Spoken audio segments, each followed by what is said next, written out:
Yeah, I feel like so much of being a fan is you want to make sure it's worth it. You want to make sure, whatever, you're getting some return on investment. There probably is some fandoms here locally, Mark Dykton, that you would say, no, you're not feeling that. I don't want to speak for you, but maybe you feel like you haven't gotten it from your NFL team here in recent years. Like a dry spell, is that what you're saying? Yeah. Yeah. Well, and honestly, it's longer than one night, but if you were a Pacer fan last night and you invested all the way close to midnight, you felt like you got something out of it. Mm-hmm. It took a while. It was necessary all 48 minutes. It was not pretty. It was not pretty, but to use a golf term, there are no pictures on the scorecard. Just tell me what you shot. The Pacers got it done last night in a very spirited comeback late in one of the worst shooting nights of the year. 112-111 over the Utah Jazz. Quick turnaround coming up tonight in Portland. We'll focus on that and really a crowded hoops day. Certainly, and the NFL said, you know what, NBA? Enough with your trades. Let's insert a couple of headlines on our end. So we'll hit on that as well. Good Tuesday morning to you. Certainly not as balmy as it was yesterday. Kevin Bowen, Mark Dykton, thank you to Kylan Talley on the ones and twos with us here. And a good morning to all. Yeah, the heat went back on the house in the middle of the night. That wasn't fun. I was like, wow. Hey, I turned it off for one day. I know. It was a nice break. I'm sure the furnace was very relieved to get a little bit of a break. But yeah, went right back on this morning when I woke up and it was like 63 degrees in our house. I'm like, uh-oh, it's down to 30. We need to put this back on. But yeah, good win by the Pacers. I swear there's a stretch there where I feel like they didn't score for 8 straight minutes at one point, and the Jazz were just on a big run. I'm like, oh, boy, this is going to get ugly and out of hand relatively quickly. But the Pacers found a way and rallied back, and Rick Carlisle ended up calling it the best win of the year, which I think that's pretty high praise for a season for the Pacers so far. Yeah, and it was one of those wins where, like, it's a great win because of how ugly it was. Yeah. If that makes sense. Like, over the course of 82 nights, you're going to have some of these where, again, you want to show, you want to burn the film, really, of this one, outside of a Halliburton 3 late to take the lead. But you're able to get it done. So we'll touch on all of that. Again, the West Coast trip will continue tonight in Portland at the Clippers on Thursday. It is a late one, whether you're a Pacer fan tonight. If you're an IU fan, it's 9 o'clock up at the House of Horrors, really, the Kohl Center has been that. Purdue gets a good injury break with their matchup coming up tonight. They've got Iowa at 7 o'clock. And again, Myles Garrett, Cooper Kupp, both of those different trade requests we'll hit on different parts today. Did the Bowen household take advantage of the nice weather yesterday? I've never seen the sidewalk so crowded. I know. It was busy. You would have thought it was like a summer day. We had traffic jams galore. Uh-huh. Excuse me. Oh, geez, wow. Okay, sorry about that. Literally, I know. Neighborhood just flocking, people all over, getting out and about. It was so warm and so rare. Rosie Bowen looks at me as we have dinner out on the front porch and goes, Dad, will you get out the hose?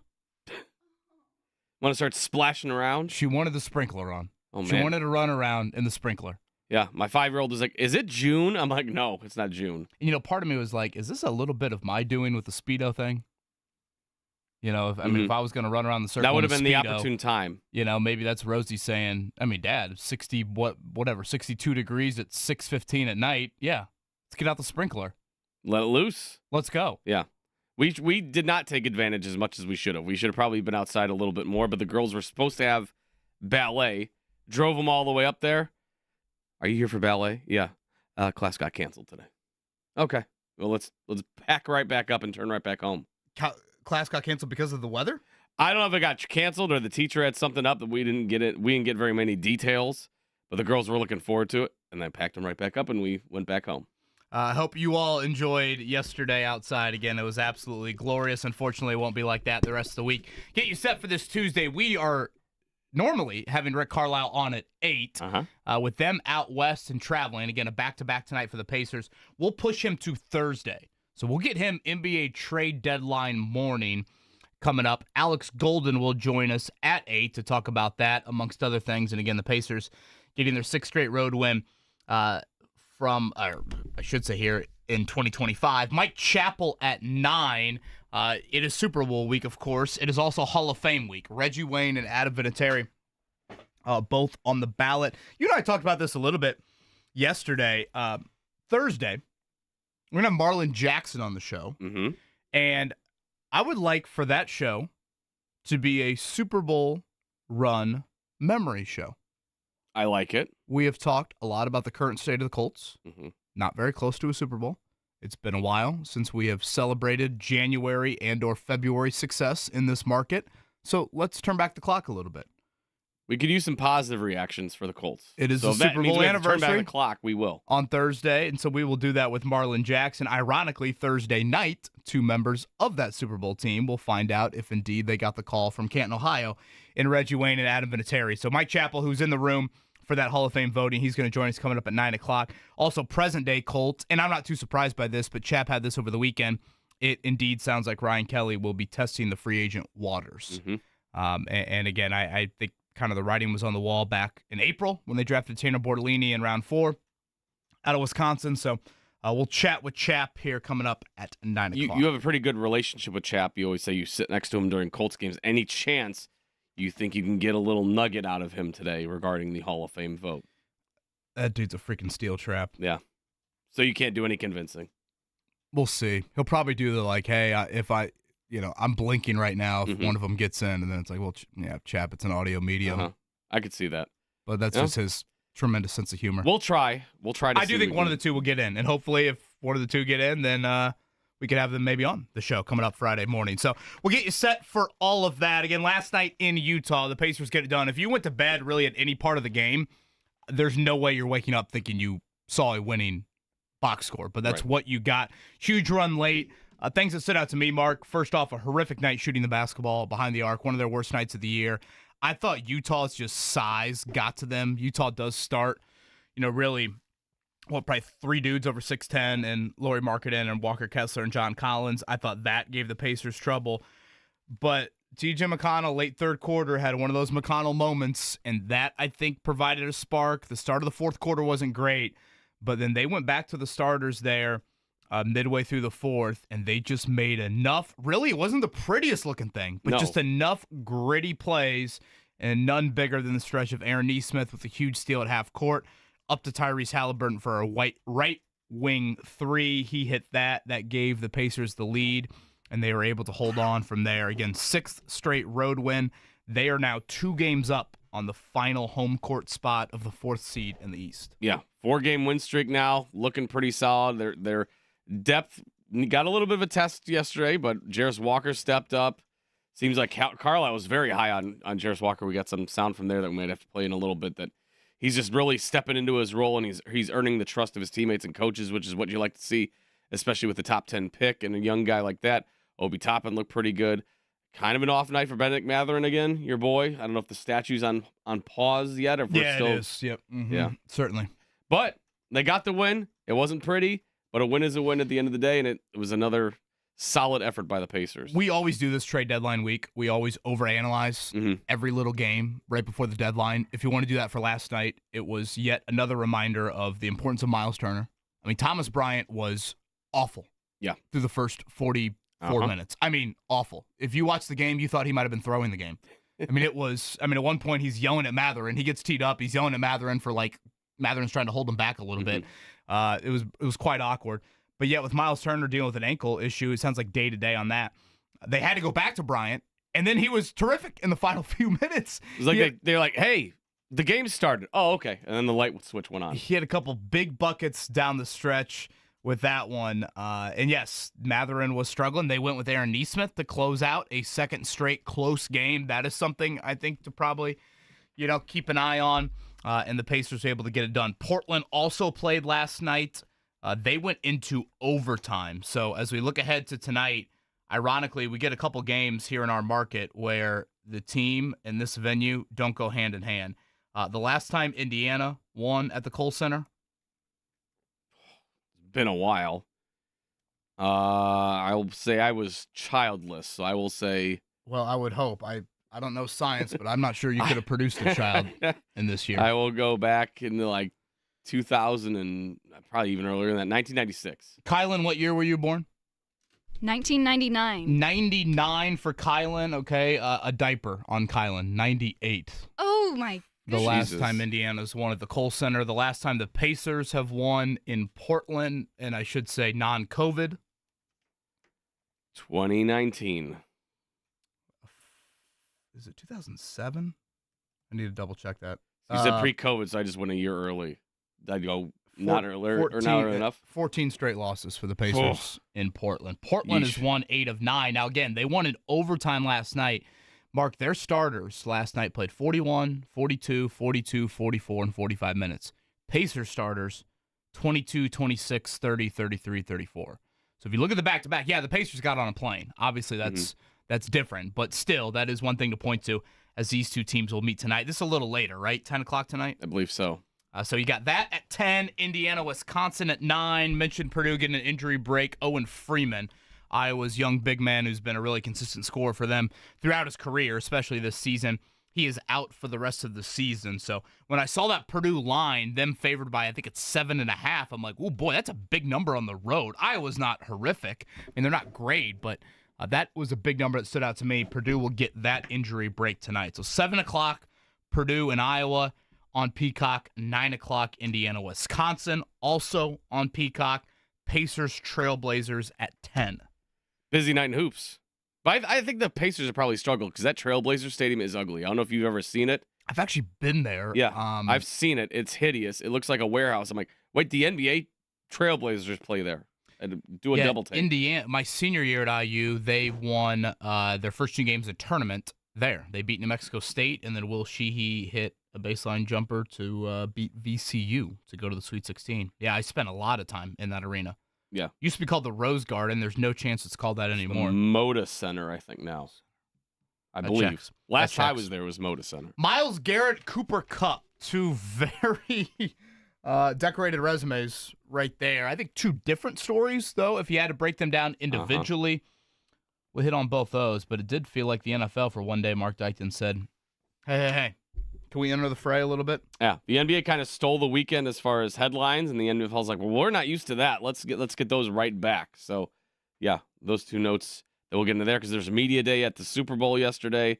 I didn't see much of that at all, but obviously the Cooper Kupp and Myles Garrett news raising some headlines. Cooper Kupp is older and more injured than I thought.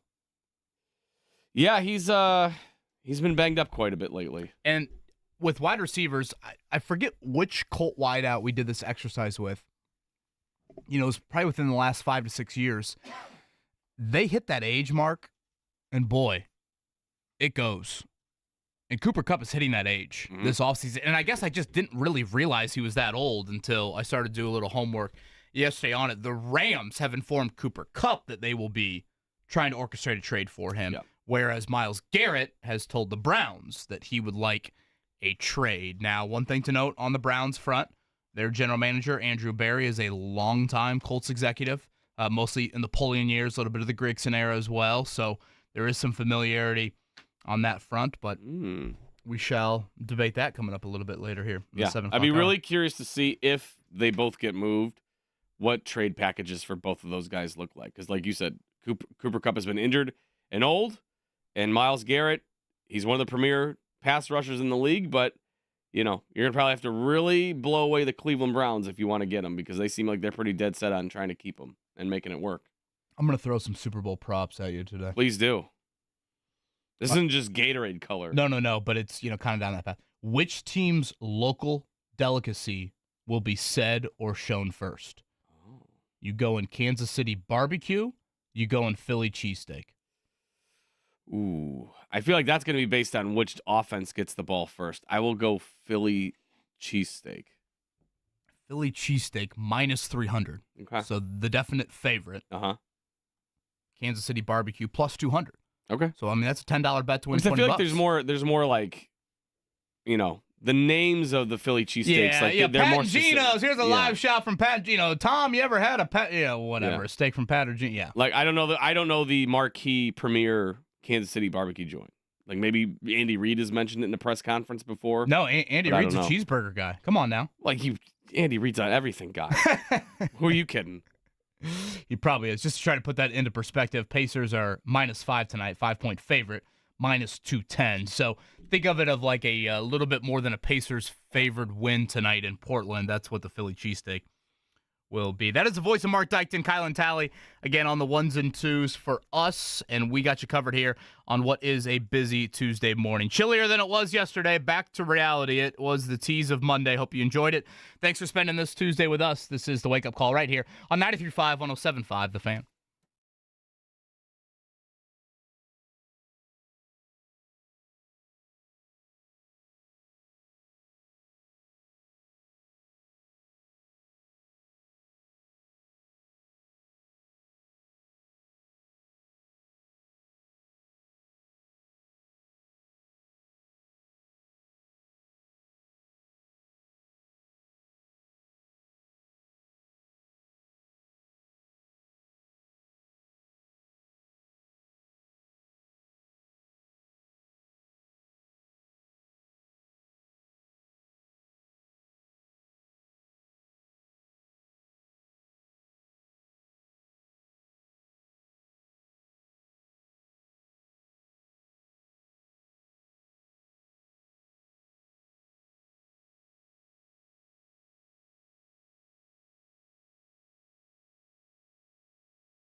Myles Garrett, Cooper Kupp.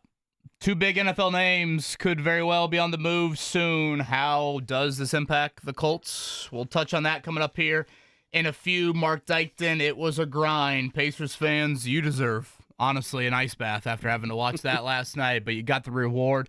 Took about 48 minutes, but I assume that's where you will lead off this That's morning where we'll checkdown. start, yeah. Started ugly. For the most part, stayed ugly, but the Pacers did enough to pull off the 112-111 win over the Utah Jazz last night. Pascal Siakam, a game-high 22 points, despite a shooting night that left a lot to be desired. Rick Carlisle said this team's persistence helped lead him to victory. There's times, if you're watching this game as a Pacer fan, you're just saying, it's just not going to happen tonight.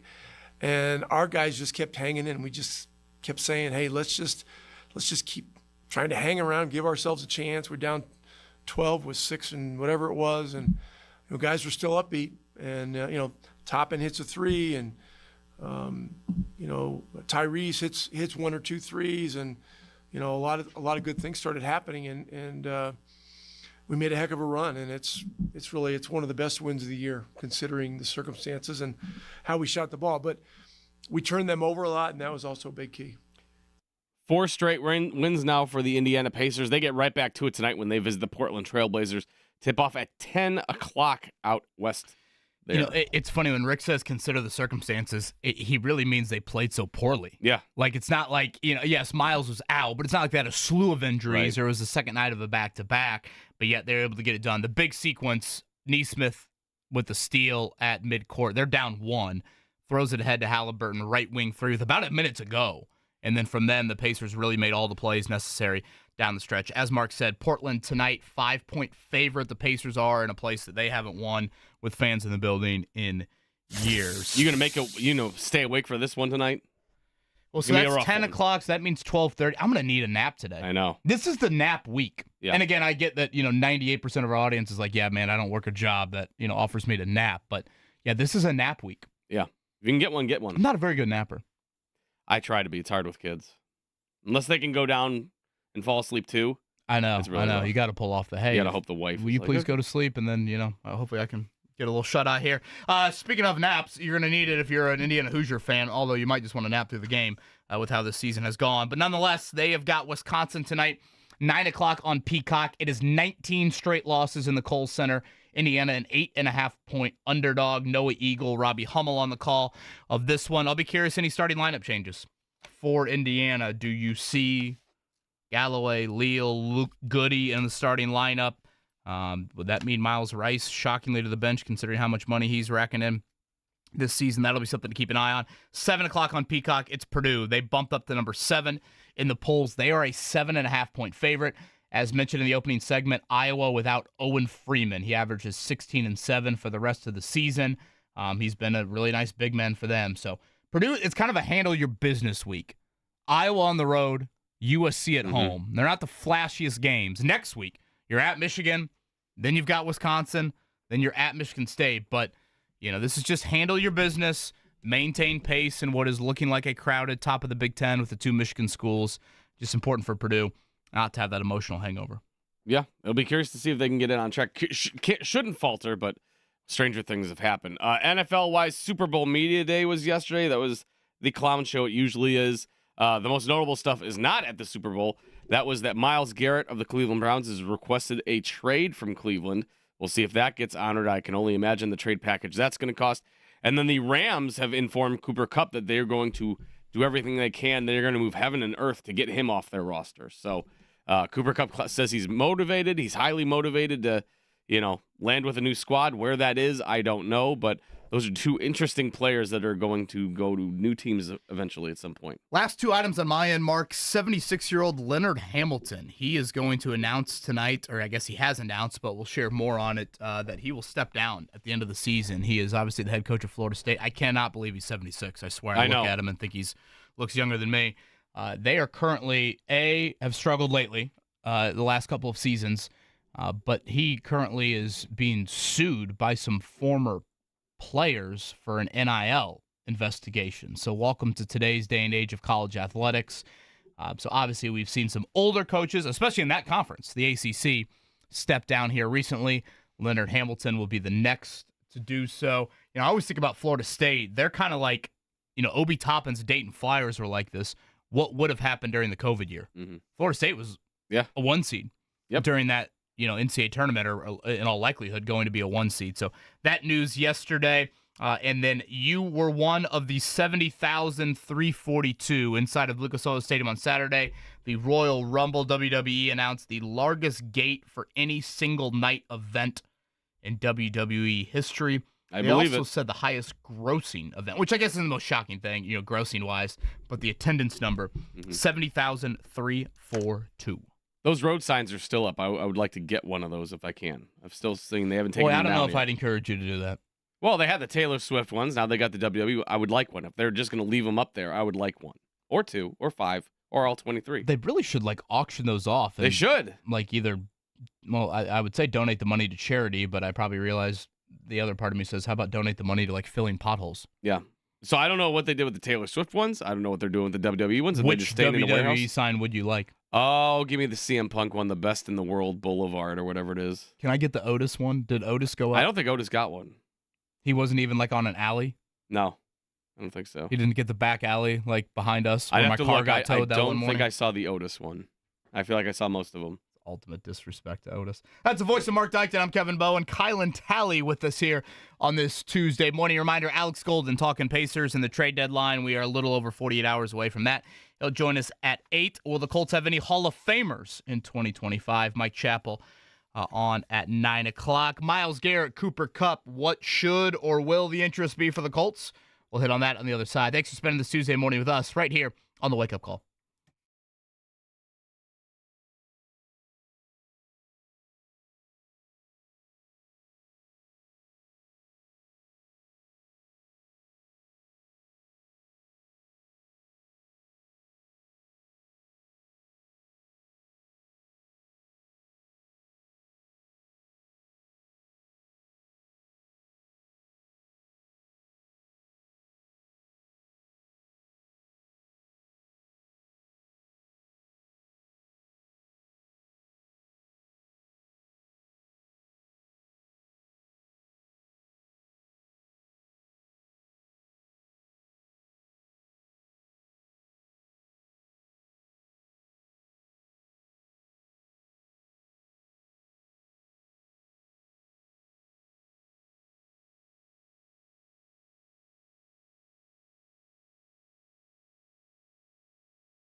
Well, I know it's a Tuesday, and 8 o'clock is slowly approaching. Rick Carlisle Thursday this week. I hope Rick Carlisle's mid-REM sleep right now. The Pacers got a really nice win, not the prettiest looking thing in the world, but they got it done with a big rally there late in Utah last night. They are currently in Portland for tonight's matchup with a back-to-back here. So Rick Carlisle, I want to say last year, Mark, I was talking about practice on Friday. He's like, yeah, how about if I just join you guys like at 9:45 one day? Mm-hmm. I'm like, well, he's a maniac. I'm like, dude, don't you want to sleep a little bit? No. So then He's a once coach, though. They're used to getting up early. I know. Once he kind of heard of that suggestion, he was like, okay, let's do it a little bit later in the week. So we'll do Thursday coming up with Rick Carlisle here. Again, the Pacers win last night in Utah. NFL-wise, do want to get to the Myles Garrett Cooper Kupp trade rumor news in just a second. We played this late in yesterday's show, and Andrew Luck emerged a bit from the grave yesterday, appearing on the very popular Pardon My Take podcast, Barstool Sports. And boy, correct me if I'm wrong, but outside of, the big, Zach Kiefer had a piece. Who's the dude from ESPN who had the piece too? Is it Wickersham? Seth? Was that the guy? Yeah.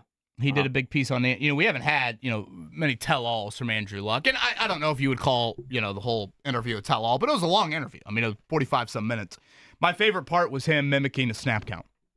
You got very excited. You got like longingly missing it. I cracked up as soon as I heard it. Mm-hmm. Now, there are a couple of interesting other things that Andrew Luck mentioned. I had never heard of him. Big Cat asked him, what's kind of the throw, and maybe it was PFT, but one of them asked him what was the throw he remembers the most. And so that certainly got me, thinking, okay, what is that throw? And it's probably obvious. It's probably the one to T.Y. Hilton in that Kansas City Chiefs playoff comeback win. And Luck mentioned that play, and I hadn't realized this. He said that at some point during the game, Hilton informed the Colts, like, guys, they can't guard me. I'm running by everyone. If I remember correctly, I think Kansas City had some injuries in that game in the secondary. And so what they did was that play was supposed to be Kobe Fleener running the post, T.Y. Hilton running the corner. They decided on the sideline to switch that up. Get Hilton, theoretically, on a slower defender running the post, and then have Fleener run the corner route. So I went back and watched that play yesterday, and that is certainly indeed what happened. It was a three wide receiver, tight end set to the left, a 1st and 10, and the rest is history once T.Y. cleared that final line of defense. And you probably had a smile on your face the whole time watching it. Well, I love those little tidbits that you don't usually hear. And Luck never would share that as a player. Right. But now he's so removed of it. It's it's such an iconic play. It's arguably the greatest play. Is it the greatest play in Lucas Oil Stadium history? It's got to be up there. I'm trying to think what the top 5 would be. I mean, it's got to be easily one of the loudest moments. There haven't been a ton of playoff wins in that stadium, so that probably puts it at the top. So it was a great listen. This was my favorite part, though. Big Cat asking Andrew Luck to mimic his snap count. You have the greatest snap count in history, so he wants you to do the snap count. So there's a couple different ways, but the biggest way is this. Everybody knows, hut is the word to go. Yeah. So I preferred the hut rhythm as opposed to the hut rhythm. Okay. Right? So an on one would be so go, color number hut. So go, green 80 hut. And that's the ball snap, right? Yeah. And so then a hard count, the one I preferred, the one I settled on, the one I'd consider as part of my it's my baby. Yeah. And I'd be curious if other coaches or other quarterbacks think about this was the so go green 90 hot. I jumped. That was awesome. When he says green 90, that he gets full into Andrew Luck playing mode again. How great was that? I know.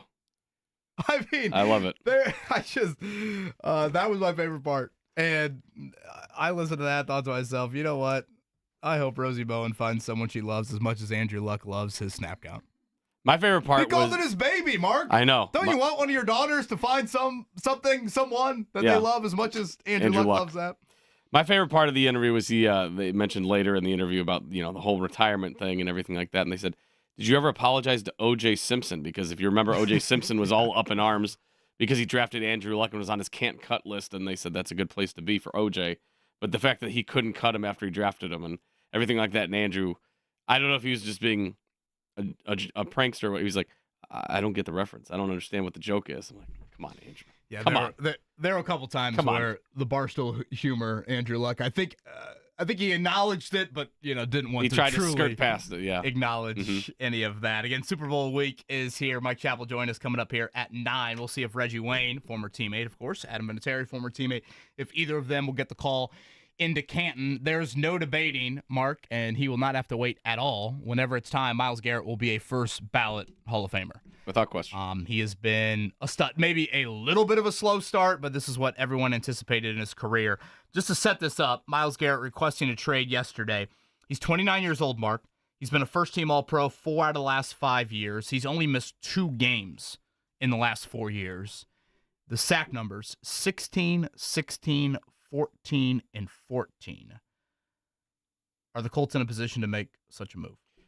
Well, I think if you are, you better kiss that first-round pick in 2025 goodbye right out of the gate, and you're probably saying goodbye to 2026's first-round pick, I would imagine. Yes. It So, will take a large trade package that, in my opinion, starts with 2 first-round picks, and it better include some others. So are you comfortable with the Colts? The Tyler Warren talk has been basically what we've talked about as far as what they could do at number 14 this year. Are you happy if they, wave goodbye at an opportunity to draft a Tyler Warren type for a difference maker on defense in Myles Garrett?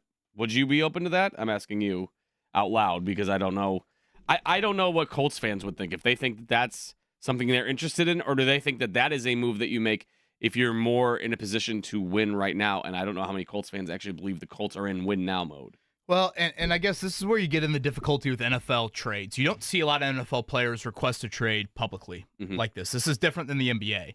And so how respectful will the Cleveland Browns be? They have not shown any sort of public hinting that they want to do something like this. Now, you read the Myles Garrett statement, and he would probably laugh if someone said that the Colts would be the trade candidate. The Myles Garrett statement, for those that missed it yesterday, begins this. As a kid of dreaming in the NFL, all I focused on was the ultimate goal of winning a Super Bowl. Then he ends it with, the goal was never to go from Cleveland to Canton. It has always been to compete and win a Super Bowl. That statement, and obviously Cleveland has had, little to no playoffs. They made it last year, I guess, with Flacco. Or I should say 2 years ago at this point, bless you. And then they lost. So, again, how respectful will Cleveland be of those wishes? Because the Colts just don't fall in to that boat. Now, we saw the Colts heavily try and pursue a Danielle Hunter in free agency last year. Similar age, at times, similar production. Now, this was pre-Latu drafting. Right. So, would that influence things either way? I brought it up in the opening segment. Andrew Berry is Cleveland's GM. He's a longtime Colts scout. He's very close to the Irsay family. So that familiarity is there, if that matters at all. We know this is a Chris Ballard position of focus. He's never shied away. No position group on the roster, Mark, has received more defensive line investment than this one. And he traded the 13th overall pick a handful of years ago for DeForest Buckner. So this would be the 14th overall pick and others, of course. So there is evidence to where it's like, wait a minute. This would fit a bit of Chris Ballard's MO. But if you're going to take Myles Garrett's statement at its surface, then no. But how respectful will Cleveland be? Will Cleveland just say, hey, we're going to go to where we get the best trade package? We don't care about, where we send you. And frankly, we want to send you to the NFC. Yeah. We don't want to send you to the AFC. Well, and that would be my thoughts, too, is that why would Cleveland cater to what Myles Garrett wants when they have to try to recoup whatever they can, the best trade package they can get for Myles Garrett? If Myles Garrett wants out of Cleveland, then why would Cleveland be like, well, okay, but we'll take less on our end so that you can go be happy somewhere else? No, they should take the best trade package available, whether it's in the AFC or the NFC. I feel like you should take that deal. If it's the Indianapolis Colts, back up the truck and say, here's our next 3 first-round picks, and here's, insert player TBD. Okay, if that's the best trade package, why wouldn't Cleveland take that? Why would they instead say, no, we're going to take a lesser package from, the Green Bay Packers or something. The odds from Vegas: Cowboys, Commanders, Chiefs, Raiders, 49ers, Eagles. I read off those teams outside of the Raiders, all of them you would think would be borderline, if not definite playoff teams next season. Correct. So, like, Vegas is already pointing to, hey, he's going to a legit team. Vegas, I don't know what. I don't know. Is there connections? Some reason? I don't know. Garrett played at where? A&M? Yeah, I don't get that. Yeah, that one doesn't really check out. So, there is part of me, it's like, wait a minute, it is a position of need. Theoretically, you have a GM that should be, and again, I say should, be on a scorching hot seat. These types of moves often happen when you're in positions like that. We saw him try and pursue a defensive end last year and then spend the 15th overall pick on a DN. So, there's a lot of things that factor into it, but I probably am under the impression, Mark, that they would sit this out, though. And I struggle with this, but I do think Ballard is such a staunch believer in the draft. And it's a ludicrous thought to many, and I understand that. But there is a little part of me, Mark, that says, might you need those future picks for a quarterback? Yeah. That's the thing. I feel like the Colts have so many. Should Ballard ignore that or acknowledge that? I think he should. I think if you're a first-year GM, you can't ignore that. No. But we're talking about a ninth-year GM who, again, should be on a scorching hot seat. I feel like he's already acknowledged it, too, because in his postseason press conference, he kind of acknowledged that we need Anthony to be healthy and play 17 games. Like, he's already kind of putting the onus on, okay, AR, like, we need you to start being the guy that we think you can, that we spent the 4th overall pick on. And he's mentioned that. He's mentioned the backup quarterback position, that they don't really know what they're going to go for in that regard. So I think he's kind of already said that we might need some assets down the line to reinvest in the quarterback position if need be. And I think the Colts, while it's nice, food for thought for Myles Garrett to come to Indianapolis, like you said, the laundry list of needs that they have on their roster, and then Myles Garrett's demands alone, like the list you ran off of the favorites to land Myles Garrett, the team I circled right away was the Commanders. You got Jaden Daniels on a rookie contract.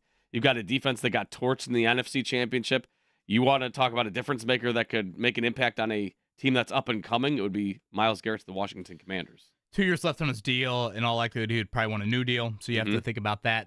The Cooper Kupp thing, it's probably a no for me. The age really worries me. I hate to play the ages card, Mark, but like, he will turn 32 this year. You look at 32-year-old wideouts in the NFL, in modern-day football, they just don't produce. Really at all. Nope. Now, Kupp was, incredible in that Super Bowl run. I mean, didn't he win the Triple Crown, I think, a few years ago for catches and yards? I mean, he had nearly 2,000 receiving yards a couple years ago, but since then, he's missed, I think it's 19 games in the last 3 years. I don't think you can ignore that. I was looking this up. In the last 5 years, we've had one 32-year-old wideout or older reach 900 yards in a season. 900. Not even, 1,200, 1,300. That was Adam Thielen. So, when to me, you can't really ignore it. And like, okay, what does 900 yards mean? Colts fans probably think that Michael Pittman had like a really down year statistically. Michael Pittman had 800 yards last year. Like, 900 yards isn't the craziest number in the world. No. It's actually, people would consider it a down year for a lot of wide receivers these days. And yet, Adam Thielen's the only one that's done that, and I would argue that was because Carolina had no one else to throw to. So, Cooper Kupp a couple years ago, certainly, but the injuries you can't ignore and the age you can't ignore. And the money he's owed still, too. You're paying a premium price for an aging wide receiver that has 2 years left on his deal. That is a good point. Yeah. I mean, he's got a dead cap hit in 2025 of almost $30 million. And this one is one where, again, the Rams have told Cooper Kupp their intentions of trying to move him. So this one is different than the Myles Garrett. And I feel like that already, age, statistics are going down, and a big cap number. I feel like all three of those things are going to lead to like a mid-round pick for a Cooper Kupp. Don't you?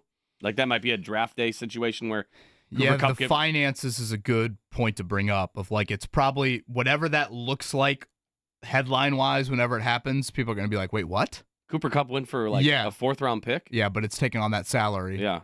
And again, I don't think you can ignore the age. I do want to get to at some point today. I know it's kind of been a topic here with Super Bowl week arriving. Have we reinvigorated, if you will, the running back need in the NFL? Has Saquon Barkley, even Derrick Henry to the Ravens, has that all of a sudden changed how people should view the running back position? Reminder, tonight you'll go back-to-back on Peacock, 7 o'clock, 9 o'clock, Purdue at Iowa, Indiana at Wisconsin. Similar spreads, just obviously one being a favorite, one being an underdog. Purdue favored by about 7 or 8. Indiana right around that same number as an underdog at the Kohl Center. The Pacers will tip at 10 o'clock tonight. There was a great sequence to end the third quarter where Quinn Buckner, I thought, was just literally going to burst through my TV. We got multiple T.J. McConnell moments in the backcourt. It was beautiful. It was glorious. It's something I want to ask Rick Carlisle when he joins us coming up later in the week. You should ask T.J. McConnell next time you see him at swim class. I know. I thought about that. I was like, hey, tonight's swim class, will T.J. McConnell be there? I'm like, well, he's playing an NBA basketball game tonight. Maybe be on a Zoom call. His wife will hold up. He's playing an NBA game, and I'm reading a Lion King book to Max Bowen as Rosie swims. Don't hate on Lion King. Pride Rock rules. That's the biggest understatement you've maybe ever said on the show. It's one of the greatest soundtracks ever. So we will get that tonight. But again, McConnell, late third quarter mark. It was beautiful. He has a steal in the backcourt. It happens seemingly every night. Ben Shepherd and one, huge dunk. And then the very next play, McConnell, after chirping to people in the crowd, this is what I love about him. Chirping at Utah Jazz fans. He has time to do that, then get back in position, and then he forces a 5-second count. Mm-hmm. And Utah's got to take a timeout. He's multifaceted. He can do anything. I was sitting there, and this just shows you how weird and creepy it is. I was sitting there at swim class last week and thinking, man, does T.J. McConnell, you think have any idea that one time I tweeted as Max Bowen is, screaming that I hope Max Bowen grows up and plays basketball like T.J. McConnell? You should ask him. Like, did your account see that? Did your burner account see that? Do you have a burner account? I don't think I tagged him. You want to be friends? You didn't? No, I think I just went with a generic. So does he know who you are? Like, No, if you're dabbing him up no. at... I mean, I've been to a couple Pacers practices, but I mean, really outside of Carlisle, no. I don't cover the Pacers on a daily basis. No. I don't. I didn't know if he'd seen your We Grow Hair Indy ads all over his social media. He's like, that guy. That's where I know him from. I don't think he needs it. He's not the shirtless guy at Notre Dame.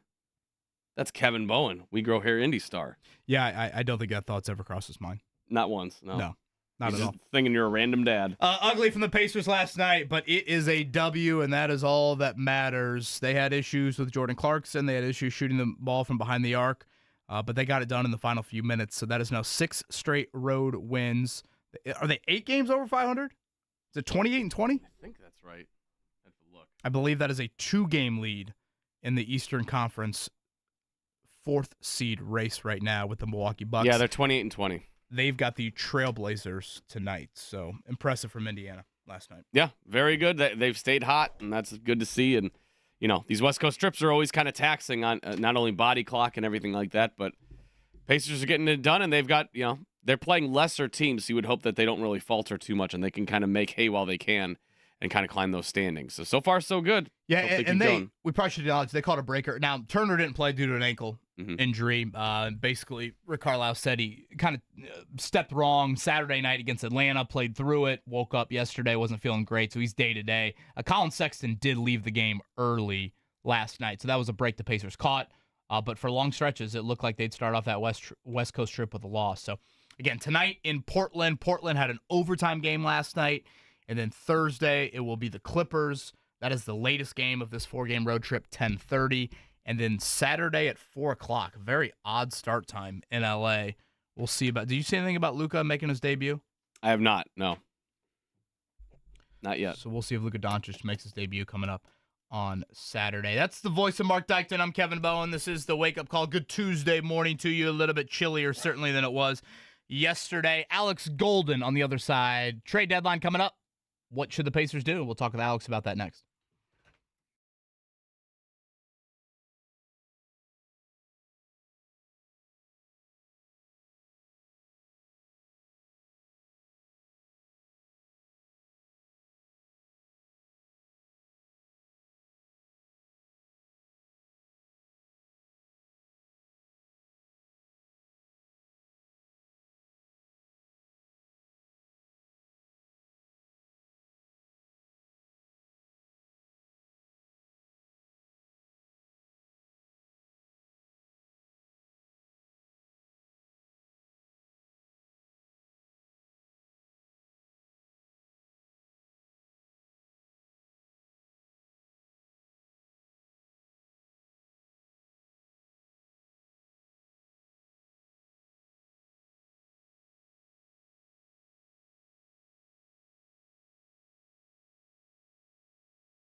IU at the Kohl Center or the Pacers at the Rose Garden?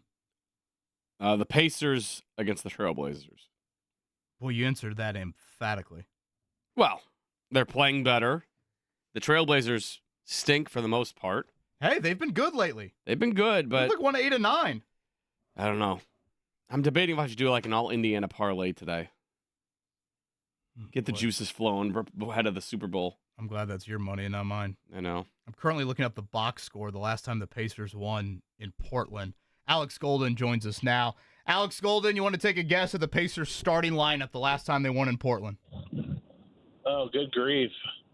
And, that might even be like and I early say this, 2000s.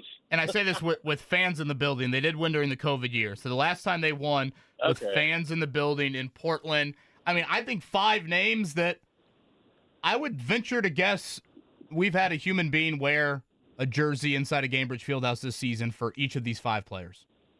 Okay, was it the Sabonis-Turner group? Oh, gosh. Alex Golden, I don't even know if you hit puberty the last time that the Pacers beat Portland in Portland. Oh, I thought you said it was the COVID year. It's my fault. No, non-COVID year. Last time with fans in the building. Oh, good grief. Is this going back to Danny Granger's days? Danny Granger leading scorer with 23. Jeff Foster in there? Jeff Foster, we're 2 of 5. Can we fill it out? Come on now, boys. Mike Dunleavy? Oh, my gosh. You two are a dangerous duo. That's 3 of 5. Monte Ellis? There's a... No, he wasn't there yet. No, not yet. Not the beautiful contract. Are they still paying Monte Ellis? They might be. 2 more. Probably Troy Murphy. Oh, my gosh. Look at this. I'm just going to step back. Come on now. Point guard. Oh, man, this is going to make me sick. The point guard was 4 of 16 that night. He had 10 dimes. He had 5 steals. He also had 6 turnovers, and Lord knows what he did after the game. Why am I blanking? Jamal Tinsley? Look at that. Nice. Alex Golden. Excellent. That is well done. Here on this Tuesday morning. Boy, I would say name the bench guys, but I want to keep the show moving along. Kareem Rush, Sean Williams. Unbelievable. Travis Diener off the bench. Excellent there from Alex Golden. Alex, we let off the show with that was worth it last night. It didn't look like it was going to be worth it for quite a while, but somehow, some way, I don't even know how to explain it, that the Pacers got the win, but it's 112-111, and it's a W. Yeah, I mean, it was pretty wild. I honestly thought they had kept the game about 4 points, 3 points. Throughout the entirety of the game, the Pacers were getting close, never could really get over the hump. And then it's 101-89, and I'm thinking, okay, this is it. They just didn't have enough tonight. Then they go on that 23-10 run to close the game out. Tyrese hits the big 3 to go up by 2. And I said, are we about to win this game? Are the Pacers about to win this game? And so you're right. It was definitely worth staying up late for. I could not believe they actually pulled it off. This is a game the Pacers have notoriously lost over the last couple of years. And so it was good to kind of see them right that ship and finally beat a bad team on the road. It was good to see. Easy for me to say. Alex Golden joining us on the Payless Liquors hotline right now. Alex, Craig Carlisle in the postgame talked about Jarris Walker stepping up and how he's starting to earn the trust of his teammates and the coaches and everything like that. What have you noticed from Jarris Walker this season so far? Yeah, I think Jarris – here's what I'll say. A lot of fans are frustrated right now with Jarris Walker's playing time and him kind of being the 11th man in the rotation when fully healthy. I'll just go back to the beginning of the season when there was a lot of injuries. Jarris Walker did not do enough, in my opinion, early on in the season to kind of separate himself to be like, we got to keep him in the rotation. Benedict Mathurin did just that by kind of adapting as that starter and playing a totally different style than we're used to seeing. So I would say, the Cleveland game on the road, that was Jarris Walker's best game. Rick Carlisle, alluded to that. And he's getting himself in the spot where he's trying to prove himself. But I thought last night, they asked him to do a lot of different things. They're asking him to guard centers out there, and he's only a 6'8", forward. So I thought last night we saw a lot of good stuff from Jarris. Obviously, they didn't close the game with him, but he provided some big minutes for him. He was a part of a couple of big runs there. And, Jarris to me is just a young player still developing. I think that the future is still incredibly bright for him. But I think right now it's hard for him to get on the court because of the amount of guys that they have in the rotation. But I have been pleased with the way that he's been playing. I think that his shot making has been phenomenal this season. Very good with his hands. I think he's one of the smartest defenders. If he would just play defense a little bit more with his feet instead of his hands so much, I think he'd be better. But he has a knack for the ball. I think he knows how to get the right angles to get a steal or get a block and things like that. So I think Jarris Walker, there's plenty of talent there. It's just a part of maturing and kind of evolving into that role eventually. Yeah, had some rough moments last night defensively on the ball, albeit some tough matchups too. Alex Golden setting the pace. The podcast, great listen with Tom Crean the other day. He joins us here early on this Tuesday morning. Again, Rick Carlisle will be with us a little bit later this week. Alex, trade deadline, don't need to remind anybody, 3 o'clock on Thursday. If you could play this exercise with me, I would appreciate it. I'll give you 4 names, and you rank the likelihood they're here on October 1st. October 1st okay. For these 4 names. We'll say 1 is most likely to be here, 4 would be least likely to be here, and I'll go in alphabetical order. Benedict Mathurin, Obi Toppin, Miles Turner, Jarris Walker. Most to least likely to be here. Okay, I would say most likely to be here. I'm gonna say Miles Turner. I know people probably don't totally agree with that, but you saw last night how bad this team needed him at center. I don't think you're going to find a better replacement. Number 2, I would say Jarris Walker. 3, Benedict Mathurin. 4, Obi Toppin. Do you have big gaps in there? Not really. I think there's probably a big gap between Mathurin and Toppin. I see it where it can be financially hard to keep Toppin if they want to avoid the tax. I mean, there's a reason why Michael Scotto reported that the Pacers had conversations with the Mavericks about a Maxi Kleber deal for Obi Toppin as well. I think they need to get some big insurance, and I think that if we're looking at the deadline, I mean, obviously James Wiseman to me is the most likely to be moved at the deadline just because of his contract situation. But I wouldn't be surprised if Obi Toppin is at least looked at as someone they could trade. But, they don't really have to worry about Obi Toppin's contract and paying that tax until the end of next season once they re-sign Miles and extend Mathurin. So they could push this, down the road a little bit. But if they want to kind of avoid that and open up more playing time for Jarris, I could see Obi Toppin on the move. So based off those comments, again, Alex Golden setting the pace, a great listen to, Pacers podcast. Based off those comments, you expect a rather quiet next 48 hours for the Pacers? Yeah, I mean, nothing significant. I would be shocked. I mean, obviously, this weekend shows you anything can happen. I don't think the Pacers are going to get that crazy like the Mavericks and the Lakers did, but I would be a little bit stunned, especially with how well this team's playing. 18-5 in their last 23 games is pretty incredible.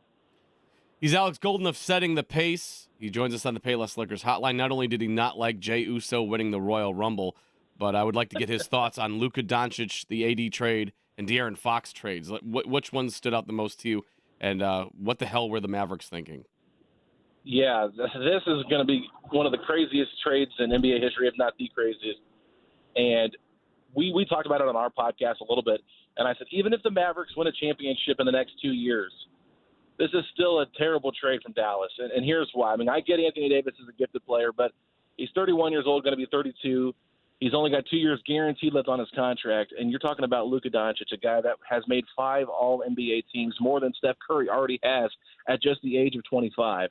To trade a franchise player like that, and not only to trade him, but to only have the conversations with 1 or 2 other teams is ridiculous to me. I mean, the bidding war that would have been out there for Luka Doncic is just beyond belief. So I cannot believe they made this deal.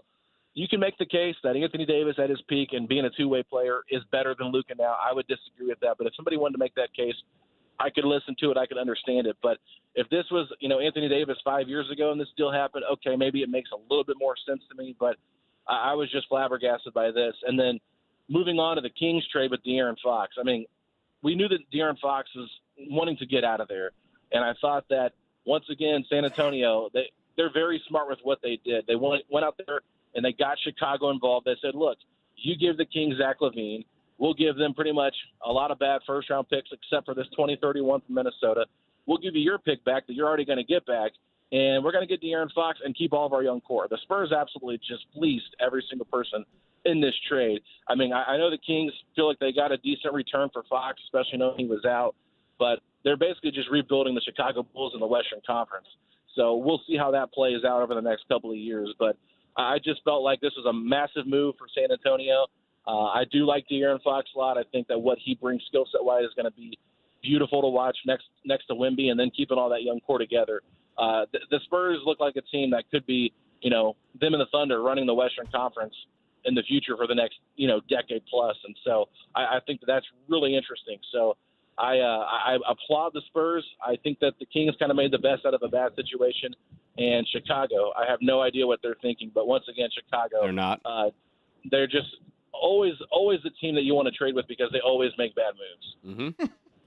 Yeah, there's a list of like the players they've traded and how little like draft compensation they've gotten. What a great It's comment remarkable. by Alex Golden. It's truly remarkable. People hate their GM over there. It's insane, and you can't watch the games either because they have a horrible RSN deal.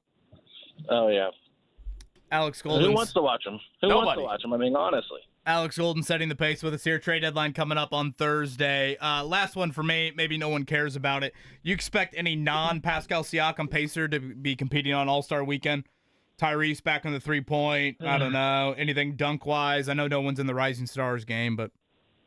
Well, I think the dunk contest has already been revealed. I don't think it was anybody from Indiana. So we probably won't see anybody there. Rising Stars, nobody was mentioned there either.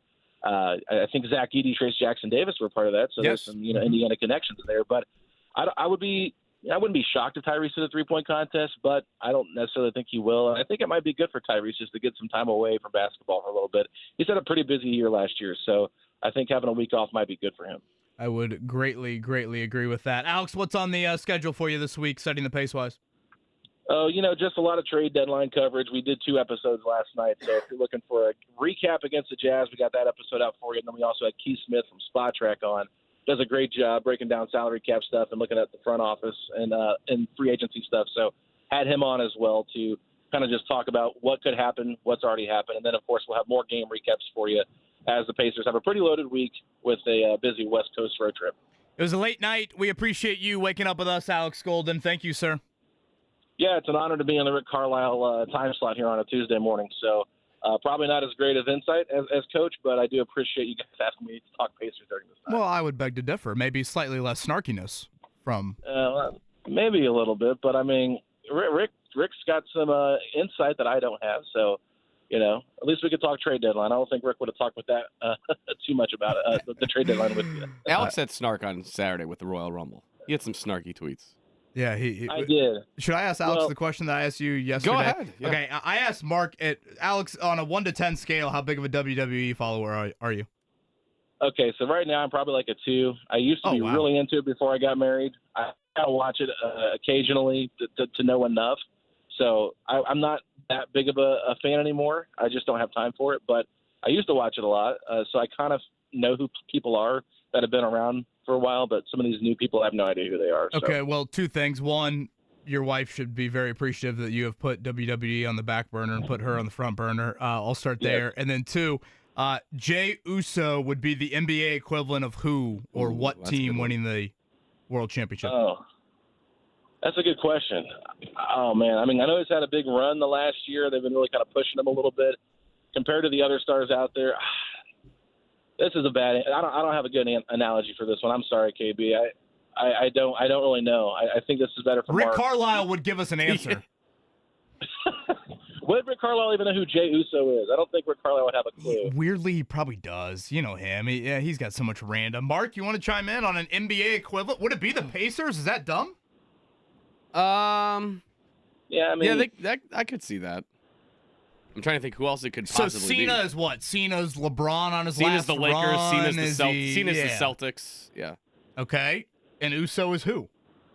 Sure. I'd say the Pacers like an up and coming. Maybe the Thunder even, although that might be a little too big. Ooh, that's for some him. high praise. that's too big. That's too big, I think. He's pretty popular. I would say Pacers though. Pacers would be a good comp. They kind of came out of nowhere this last year with the Eastern Conference Finals appearance. That was like Jey Uso, I would say. Yeah, well, I will say John Cena, obviously, I think a lot of people wanted him to win the Rumble. I was in that boat, but I think mostly just because it was in Indianapolis. That's why I want him to do it, because it was here.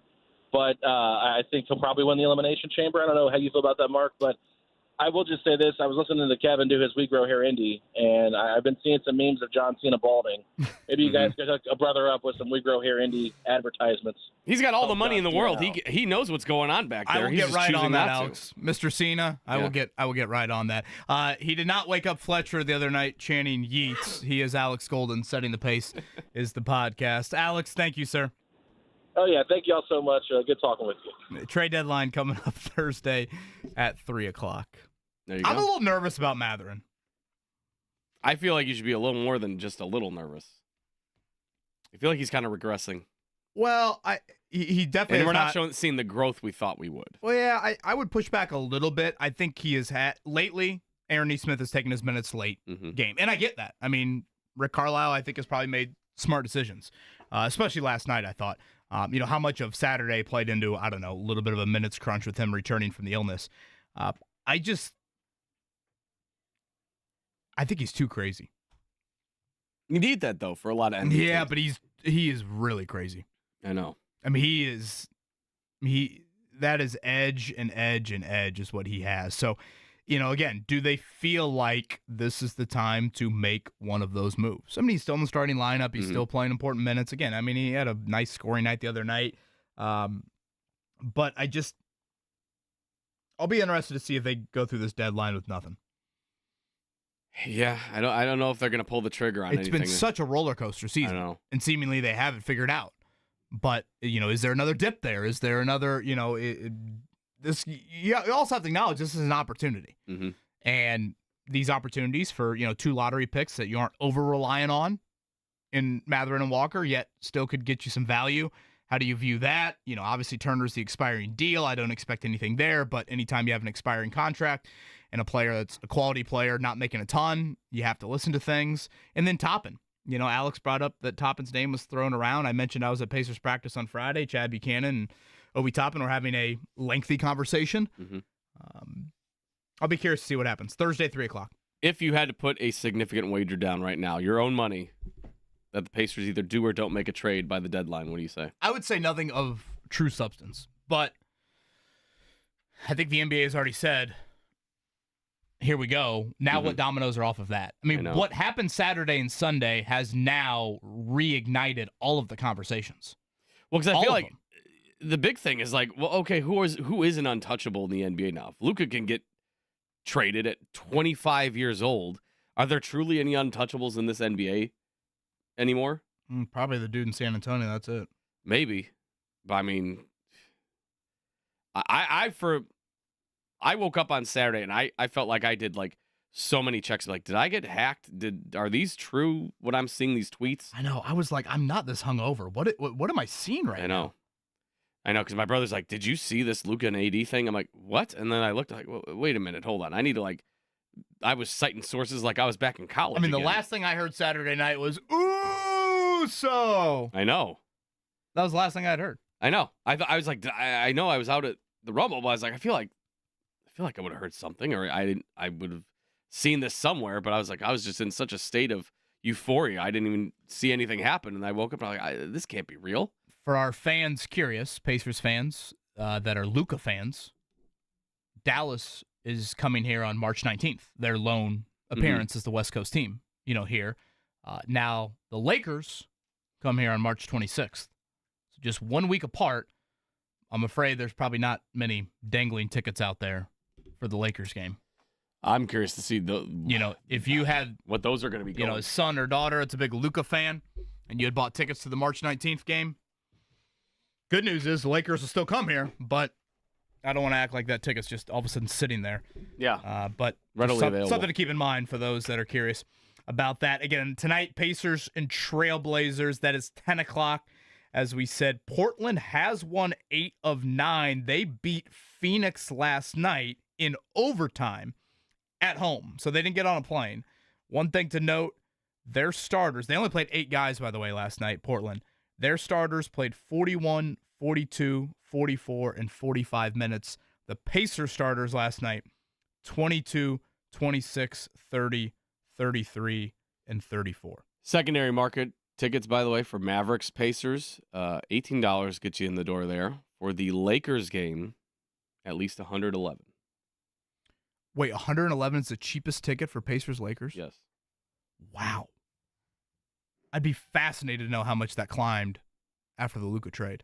Well, I have to imagine that Or was that pre-Luka? That many? I don't know. I get that it is LeBron, but there is part of me. It's like he's been doing it for 20 years. Yeah. I would argue LeBron's probably played in this building more than 90% of the other buildings. I know. In terms of a road venue. I feel like the Mavericks price had to have taken a dip, obviously, but yeah, how much did the Luka acquisition change the price for Lakers Pacers? What do we say? Danny Granger, Jamal Tinsley. Jeff Foster. Feisty Foster. Gosh, I love him. Who else? Murphy. Mm-hmm. Ryan Bowen's favorite player growing up. That's a Notre Dame product. Murphy, Foster, Granger, Tinsley. Who was our fifth? Who was it now? Alex had it. I didn't write it down. I don't remember. Oh, my gosh. How did we forget this quickly? Get Alex on the phone. Dunleavy. Yeah. Speaking of Portland.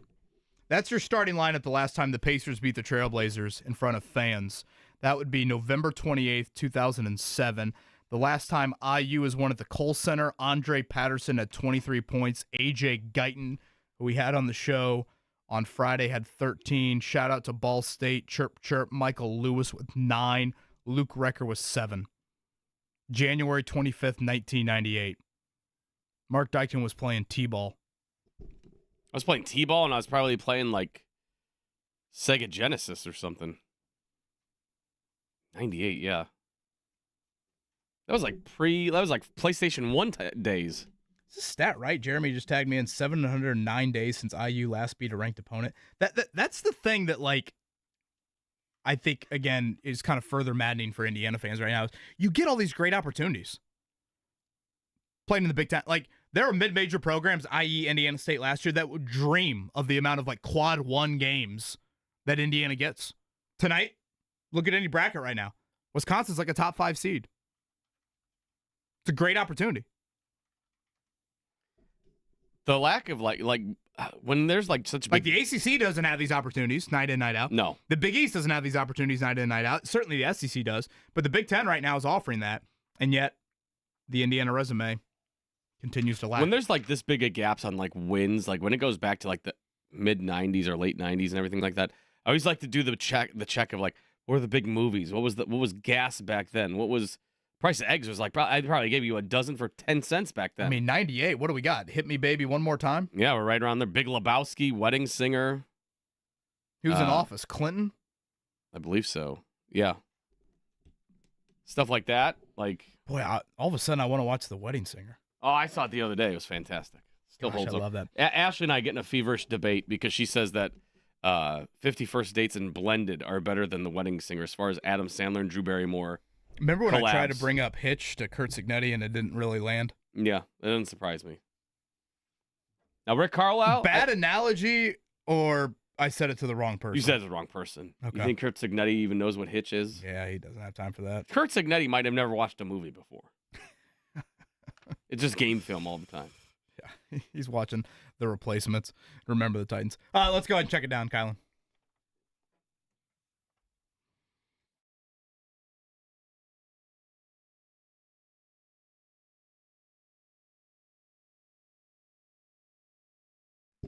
All right, we just talked to Alex Golden about it. Pacers got a much-needed 112-111 win over the Utah Jazz last night. Pascal Siakam, 22 points. It was an odd day for Thomas Bryant. We talked about that earlier, too. He did not play very well to start. Oof, took that's an understatement. Took a little bit of a rest, got back in there, and all of a sudden, stuff started firing off. Thomas Bryant, after the game, talked about his performance.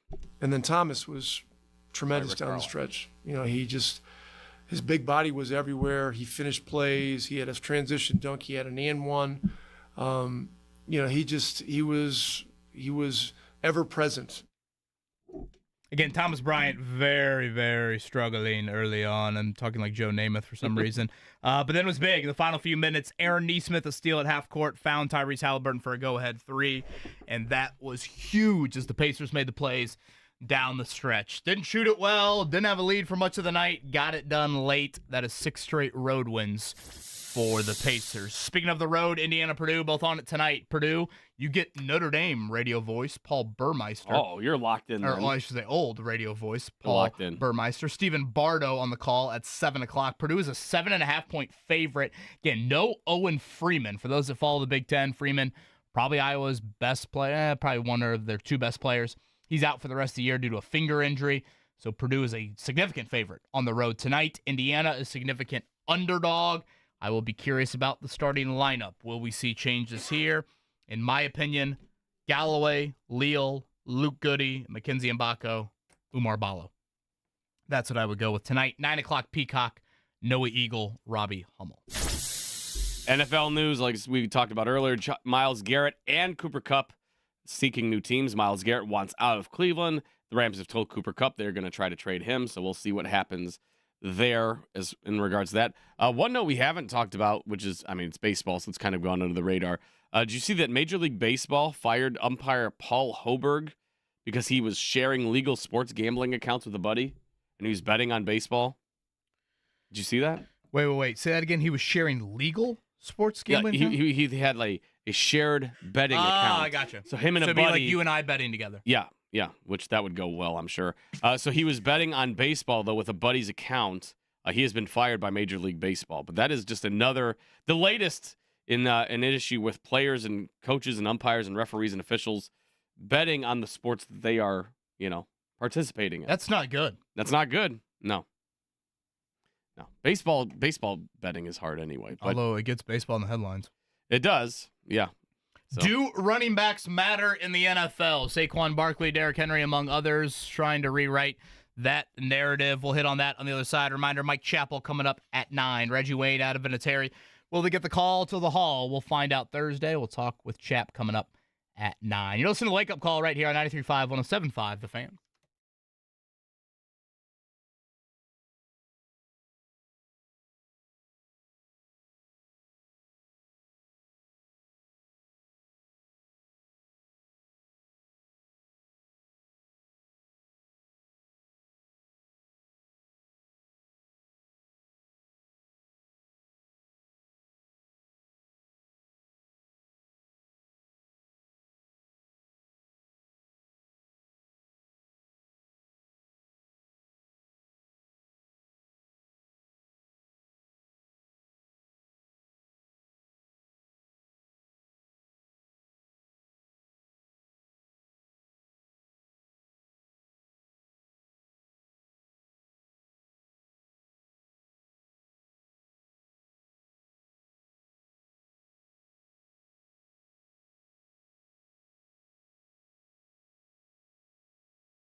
So this is a 98 Jam, Kylan? I had this CD. Yeah. Released January of 98. All I remember is the Colts going to the Super Bowl in Miami and this just being the soundtrack to like every single Oh, yeah. video associated with that. For those unfamiliar with why we'd be playing this, 98, last time Indiana has won at the Kohl's Center, and that's what they'll be trying to do tonight. Shout out to Andre Patterson, the leading scorer the last time Indiana got that done.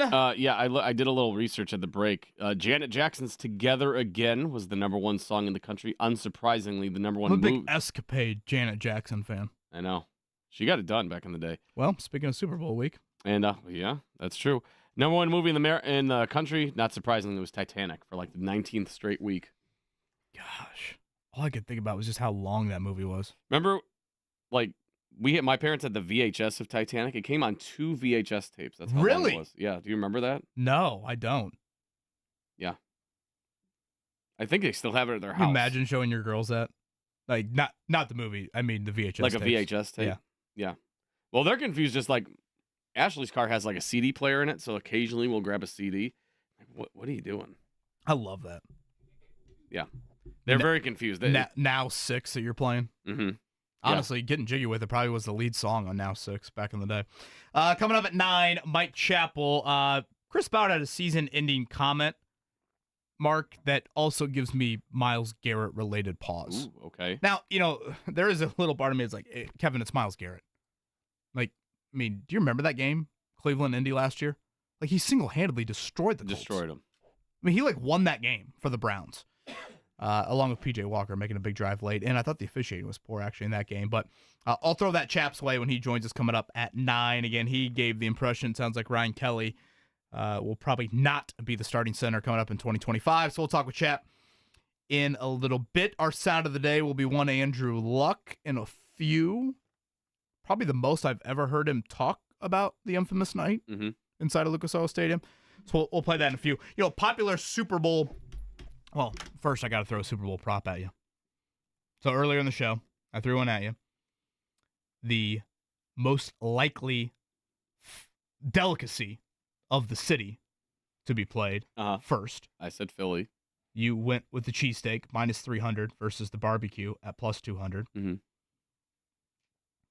How many times will birthday be said? Now, why would birthday be said? Birthday. Is it somebody's birthday on the team? Saquon Barkley and Cooper DeJean both have birthdays on Sunday. This, to me, seems like a layup. Yeah, The for sure. over-under is 1.5 times. Oh, no. If he gets in the end zone multiple times, they'll say. No, multiple times. Mark, we're going to hit that in the first quarter. Yeah, they'll be like, happy birthday. That's the way you celebrate a birthday. There's the Saquon birthday Barkley. boy and a gain of 16. Yeah. And, Cooper DeJean's a good player, too. Mm-hmm. Over-under 1.5? That's got to be a lock. What are the odds there? That's just a straight straight. bet. Oh, okay. Well, if I can find that one, I'm hammering that really quickly. Maxing out the bet on that one. One I do like, I think is intriguing. Saquon Barkley to rush for 25 yards or more in each quarter. Okay. You get great odds on that, +750. So that is a $10 bet to win $75. Each quarter. Okay. Yeah, 25. I mean, it is a big number, but we'll see about He's that. ripped off some big chunks lately. Has Barkley changed the running back storyline? And has Derrick Henry, I guess, changed it? I think so because for you, heading into it last season, you're I can't pay running backs. You're better off just drafting and having like a running back by committee situation. You can't pay these guys. They're not a valued position. And we had the whole running backs doing the Zoom calls and trying to unite to try to get better contracts and everything like that. I think when they do have those premier position guys like a Derrick Henry or a Saquon Barkley, teams should pony up because you see the rewards that it can reap for a roster where, he's completely put the Eagles team on his back and just brought them all the way to the Super Bowl and everything like that. And, you see what he is without, or what the Giants were without him, how they struggled and everything like that. So I could totally buy that. If you can get a premier running back, you absolutely should pay him. I think that's kind of dispelled anything. Like, there's other guys that got paid in the offseason from running back position. DeAndre Swift for the Bears, he was not very good. There was other running backs on the rosters. Joe Mixon was fine for the Texans, but premier guys like Derrick Henry and Saquon Barkley, who are true difference makers in games, I think that should should have changed the narrative that you can't pay running backs regardless of who they are. I still think it's a little bit of a side dish. Do you? I do. And I think the investment should be viewed in that light. Mark, the Eagles made the Super Bowl 2 years ago. Mm-hmm. Who was their leading rusher? Was it Swift back then? Or was it Miles Sanders? Kenneth Gainwell. Oh, okay then. Their leading rusher. I mean, like, to me, it's, I mean, we could go through the Chiefs running backs. Mm-hmm. We don't need to do that exercise. But, like, it is still, like, Barkley, unbelievable. He's going to be a huge part in them getting it done on Sunday night, obviously. Point to Derrick Henry with Baltimore. But, again, Baltimore has still largely been at that level. Mm-hmm. I still think you have to build the other positions first, I guess is what I'm getting at. Like, and, it's more of a luxury to pay those guys. That's how I kind of view it. Of like, I mean, again, the Colts, the best Jonathan Taylor years, they didn't make the playoffs either of those seasons. Right. So I'm still a big, we rank premium positions in the NFL guy. And to me, running back is still not that. Now, if you have the opportunity, certainly, by all means, I think it can enhance you. And that's where I view the Colts of like, you're not paying anybody else. You might as well pay Jonathan Taylor with a young quarterback. But, you know, I've always said this, and I feel this way about the Giants, for example, with Saquon Barkley. If that number 2 overall pick had been a different position and you got the same level of play, I think the Giants would have had more success in the handful of years that they had Saquon Barkley. And that's nothing against Barkley. It's just how I think the running back position operates. We brought it up earlier with Cooper Kupp. Cooper Kupp's about to be 32 years old. That is such a death sentence age for a wide receiver in the NFL. I mean, just look at the numbers. You will find no one in the last 5 years of note that has really had a nice season as a 32-year-old or older wideout. To me, you bump it up even earlier for running backs. So that's where I still am of that belief. Again, a renaissance. Certainly Barkley has been very, very helpful, but the Eagles' core of Hurts and Brown and Smith and Goddard and that offensive line and that defensive line, they are still the core that got there a couple years ago, and now it's just the cherry on top of it. Now I think they're even a better team with what they have with Barkley. So Howie Roseman has done an unbelievable job with that roster. Frankly, he should be the Super Bowl MVP. Yeah, if they get it done coming up. If they win, he should get the trophy first. Yeah, that's how I kind of view it. So again, nothing against Barkley. I hope it doesn't come off like that. I think he's a great talent. I think he's been tremendous this season, but I'm not of this, we have a running back renaissance. There'll be 4 drafted in the first round this year. Right. Like, I don't think that is the move. But do you think, like, the next group of, like, the next running, I don't know who this is off the top of my head, who the next big running back who would be due for a contract extension? Let's say it's Kyron Williams of the Rams. Yeah. Is he going to get the truck backed up? I think we have to keep in mind how special of talents Barkley and Henry are. Yeah. And just acknowledge that. Mm-hmm. Like, Barkley was the number 2 overall pick. I mean, running backs don't go that high. Right. Henry is an absolute alien for what he's doing at his age and the wear and tear on his body. Like, those guys, to me, don't grow on trees. And so, to your point, no would be my answer. Mm-hmm. Like, I don't think that the smart, necessarily financial investment. And again, Kyron Williams is a day 3 pick. That, to me, is kind of the poster child of it, Mark. Yeah.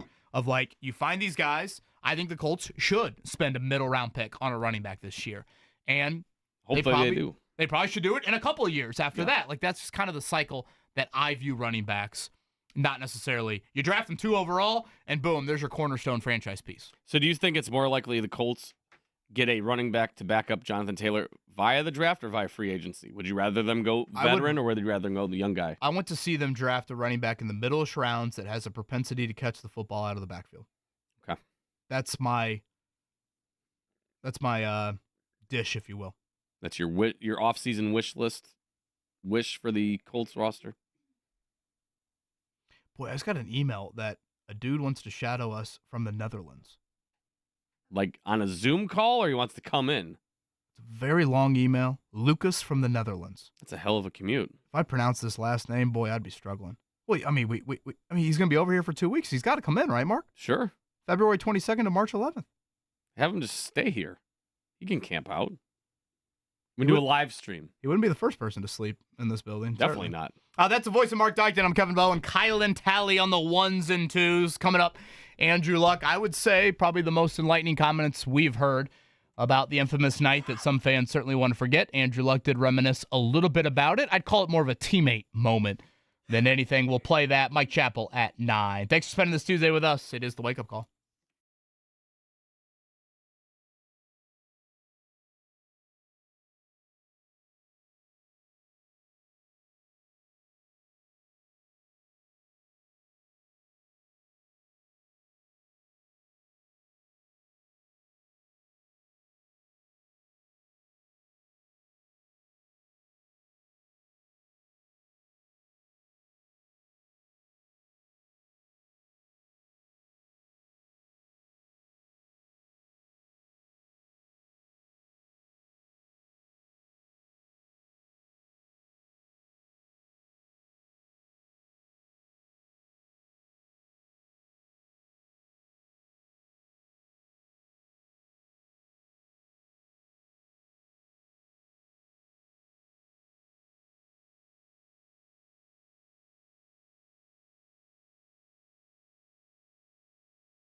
Coming up in 15, Mike Chappell will join us. We are 2 days away from finding out if Reggie Wayne and or Adam Vinatieri will get the call to Canton, Ohio. That'll be announced.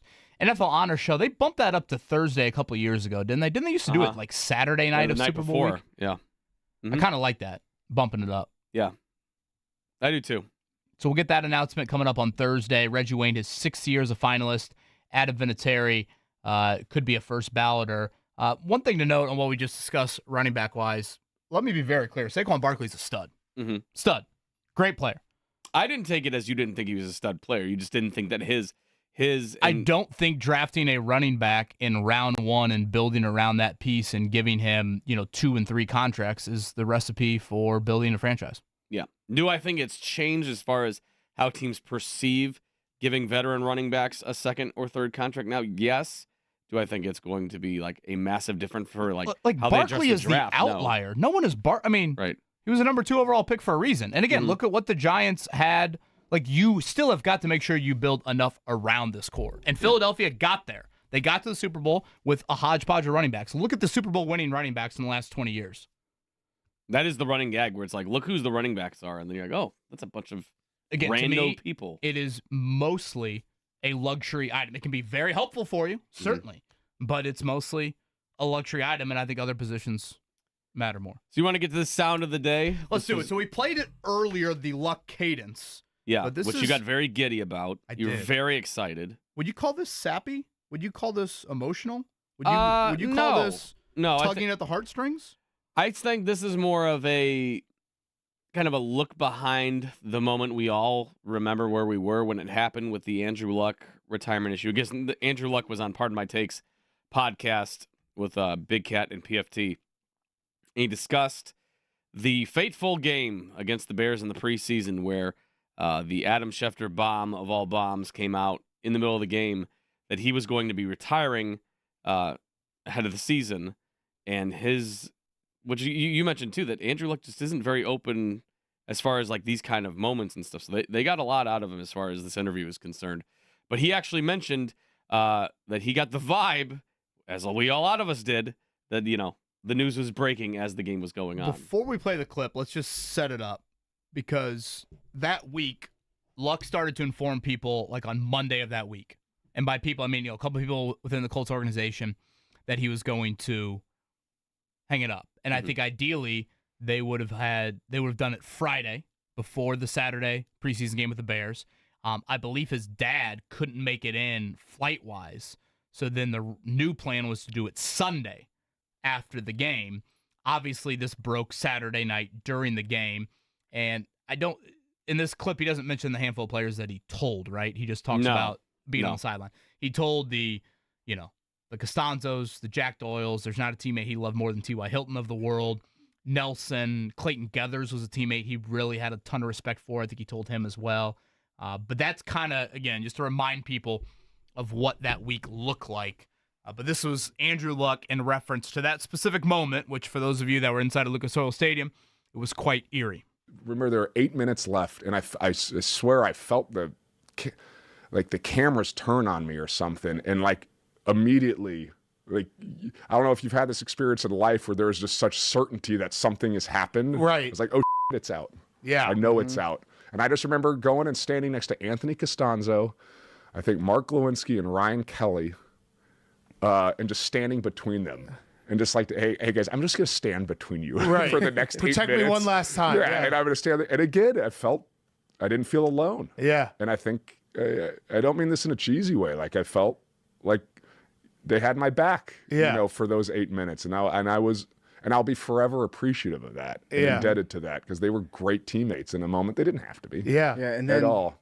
Yeah. I mean, I remember that moment. I was at that game with my dad, and it was one of those situations where it did seem like it kind of like traveled like, the wave in a stadium during a game. Where you were still there? Yeah. Yeah. We were there, we're watching, and then they should have reopened beer sales once that announcement happened. Where you're watching the game and buddies are texting me and they're saying, is this real? And they're sending me screenshots of the Schefter tweet. And I'm like, wait a minute, what is this? And I was showing my dad, and I'm showing other coworkers that I was nearby. And it was like that. It was like a wave of people where just people saw this on their phones from people that were watching the game or on Twitter at the time, and it just sort of, went around the stadium. And it was like a hush came over the crowd. People didn't really know what to react to. They didn't know if it was real. They didn't know if they were getting got. It was a very weird situation, but it was like a weird hush went over the crowd, like, whoa. And then I just remember leaving that stadium, and it was like people were leaving a funeral. Yeah. It was a hushed crowd leaving Lucas Oil. No one was chanting "Go Bears." No one was chanting "Go Colts." There was nothing. It was just kind of this weird, like, melancholy vibe leaving the stadium, and it was the weirdest sports experience I've ever had. It was interesting. Obviously, I was asleep on Saturday night when the Luka trade went down, but some people have tried to kind of compare it to that moment of just the utter shock of like, Shams, are you getting hacked? Adam Schefter, are you getting hacked? Yeah. Like that sort of appeal to it all. And again, if Luck had to do it over with, I think the whole timing of it would have been done differently, and he wouldn't have run the risk of, first off, I think when you start to tell and I don't know how it leaked to Schefter, but when you start to tell your teammates, if your teammate tells their agent, the agents are in bed with Schefter. Sorry to break news to you here, but that's how it works. Yep. Well, if you're this agent and you might leak that to Schefter, and then boom, Schefter breaks the biggest story in arguably in NFL history, or one of them. I want to ask Mike Chappell when he joins us in a few, because I think you go back to, again, days that I was born. You and I were born. The Eric Dickerson trade had a bit of a shockwave across the NFL. I don't think there's any apt comparison to an NFL trade. Like, could you compare the Luka trade? Like, midseason trades are scarce in the NFL. Obviously, the magnitude of that. Like, if Myles Garrett got traded for Josh Allen midseason, like, is that Anthony Davis and Luka? That could be, yeah. Like, yeah, what would be the NFL comp to that? I'm trying to think. Right. Yeah. It's just really difficult because NFL trades are nowhere near as abundant as NBA trades, especially the magnitude of it. I don't know if the Luka trade still would have been stunning if this was July 2nd, but the midseason, 6 months ago, Luka's in the finals. Yeah. Luka Doncic is a top 5 player in the league, maybe even top 3. So, yeah, you are. It would be the comp of the NFL, like, yeah, a Joe Burrow or a Josh Allen or a Lamar Jackson getting dealt somewhere for another superstar on another team. That would be the closest I would say for a comp for it. But yeah, I can't even recall the last like huge blockbuster trade in the NFL where something like that happened. I'd have to really think about it. Chap would know. Chap knows everything. I almost want to ask Kylan to play the Luck cadence one more time. Go ahead. Is that too much? No, go ahead. I just like I said, you could tell that when he starts saying green 90, you can tell he gets back into like playing mode all of a sudden. And then Gruden, I saw, retweeted it and just had a clip of Luck's cadence. But I tell you what, Andrew Luck, that guy had the cadence of a pit bull. You do have a good Gruden. Thank you. What's the one I think is your best? I thought it's kind of the Alabama voice. Didn't you used to do a Saban? Am I imagining No, I don't things? think I did Saban. I'm trying to think who else I do. I don't know. I just do a bunch. I just kind of randomly do them. I don't really have, I don't have voices just set aside like this is for this guy. No, I just kind of start doing stuff. My personal favorite from Andrew Luck's appearance, and pardon my take, him and his love for his cadence. The one I preferred, the one I settled on, the one I'd consider as part of my, it's my baby. Yeah. And I'd be curious if other coaches or other quarterbacks think about this. Was like the Sicko, green 90, hot. I jumped. That was awesome. It's just that climatic hut. Yeah. That just gets me thinking, could he still play? He technically should be if he was still actively playing. He's only 35. He's right in his wheelhouse of, active NFL players. That's kind of wild to think about too. Because it seems like he's way older than 35 and he really isn't. Born 6 days before I was. Yeah. He should still be playing if he wanted to. Coming up I in a respect few, the decision, though. Again, we'll discuss the Hall of Fame candidacies for Reggie Wayne, Adam Vinatieri. The aroma in the studio is great right now. This is a must-hear for Super Bowl weekend. You can get, courtesy of our friends over at Cluster Truck, you can get the Game Day Tailgate Special. 2 pizzas, 2 pounds of chicken strips. Oh. $29.99. Woo! Pretty good here. Code FAN. That's just FAN. $5 off a $20 order. Oh, my God. Sign me up for that. Courtesy of Cluster Truck. Thank you to the great folks there, Evan and Company at Cluster Truck. Mike Chappell will not only talk a little Hall of Fame, with him, but also could the longest tenured Colt be on his way out? It appears, based off what Chap had some reporting over the weekend, that is happening. Mike Chappell, Fox 59, CBS 4. He joins us next. 9 o'clock hour here on Tuesday morning. Thank you for spending it with us. This is the Wake Up Call.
On a Tuesday morning with Cluster Truck, courtesy of Evan. Shout out, Evan. We all got the lazy burrito, and Excellent, as always. fantastic. Fan promo code FAN there, $5 off an order of 20. I don't. Did we get what was that Super Bowl order again? You said 2 pizzas Yeah, and what was it? That was 2 pounds amazing. of chicken strips. Good Lord. $29.99. Excellent here from our friends at Cluster Truck. Did we get a raccoon gift last night from our next guest? No one stays up later than him. Oh, raccoon. tried to I be didn't know what you very- were talking about. I try to be very respectful of his time in the morning. He's the GOAT. He's Mike Chappell. We did get a raccoon gift. Chap, were you staying up last night? Did you watch the whole Pacer game? I'm a late guy.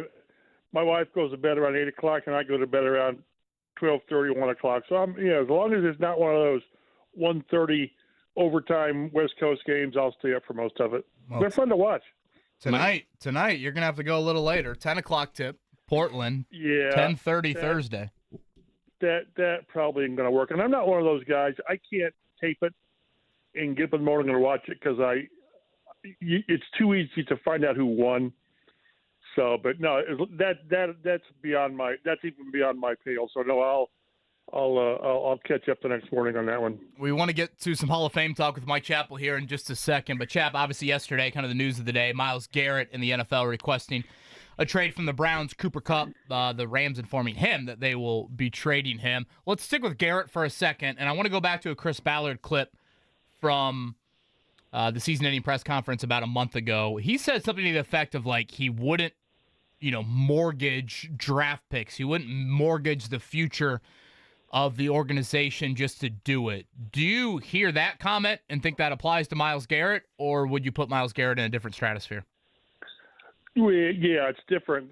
The rules are different for different players, and this guy is just a freak.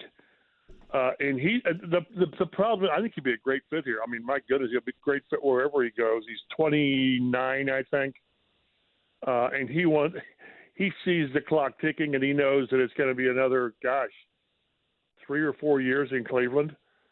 They've still got 2 years of $100 million for Deshaun Watson to deal with.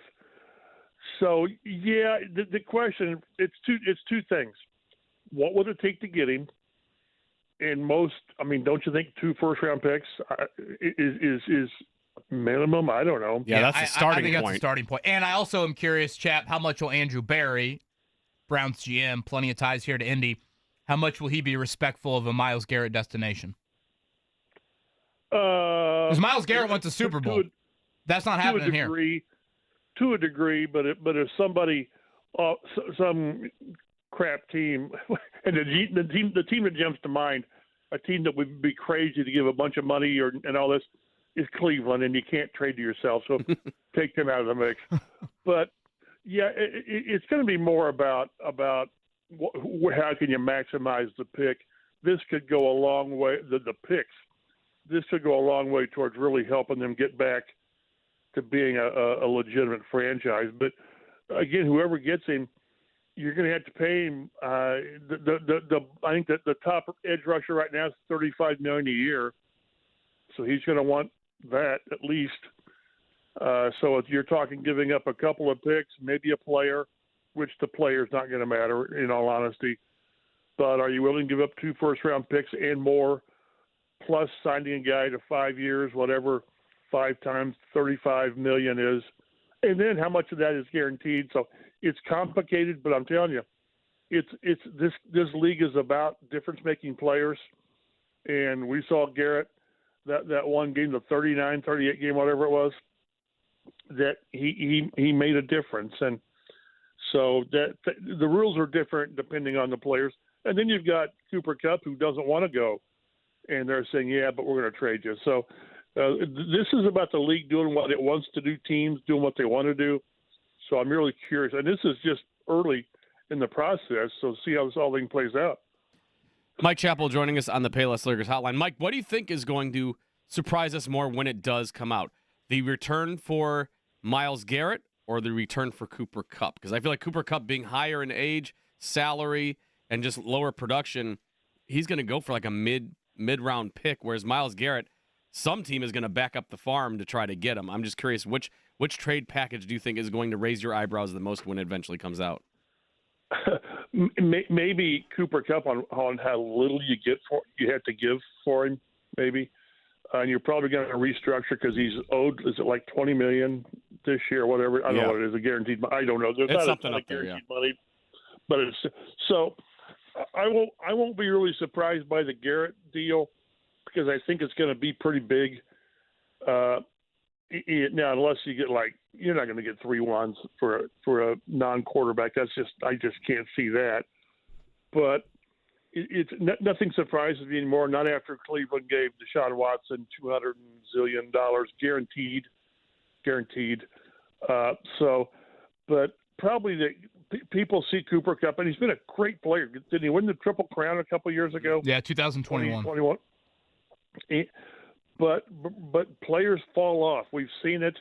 He's been dinged up, injured, missed time. but when he plays, he's a pretty good player. But he's not going to be your one. I guess he's your two. I don't know, depending on what your structure is. Here, he would be a two probably. I don't know.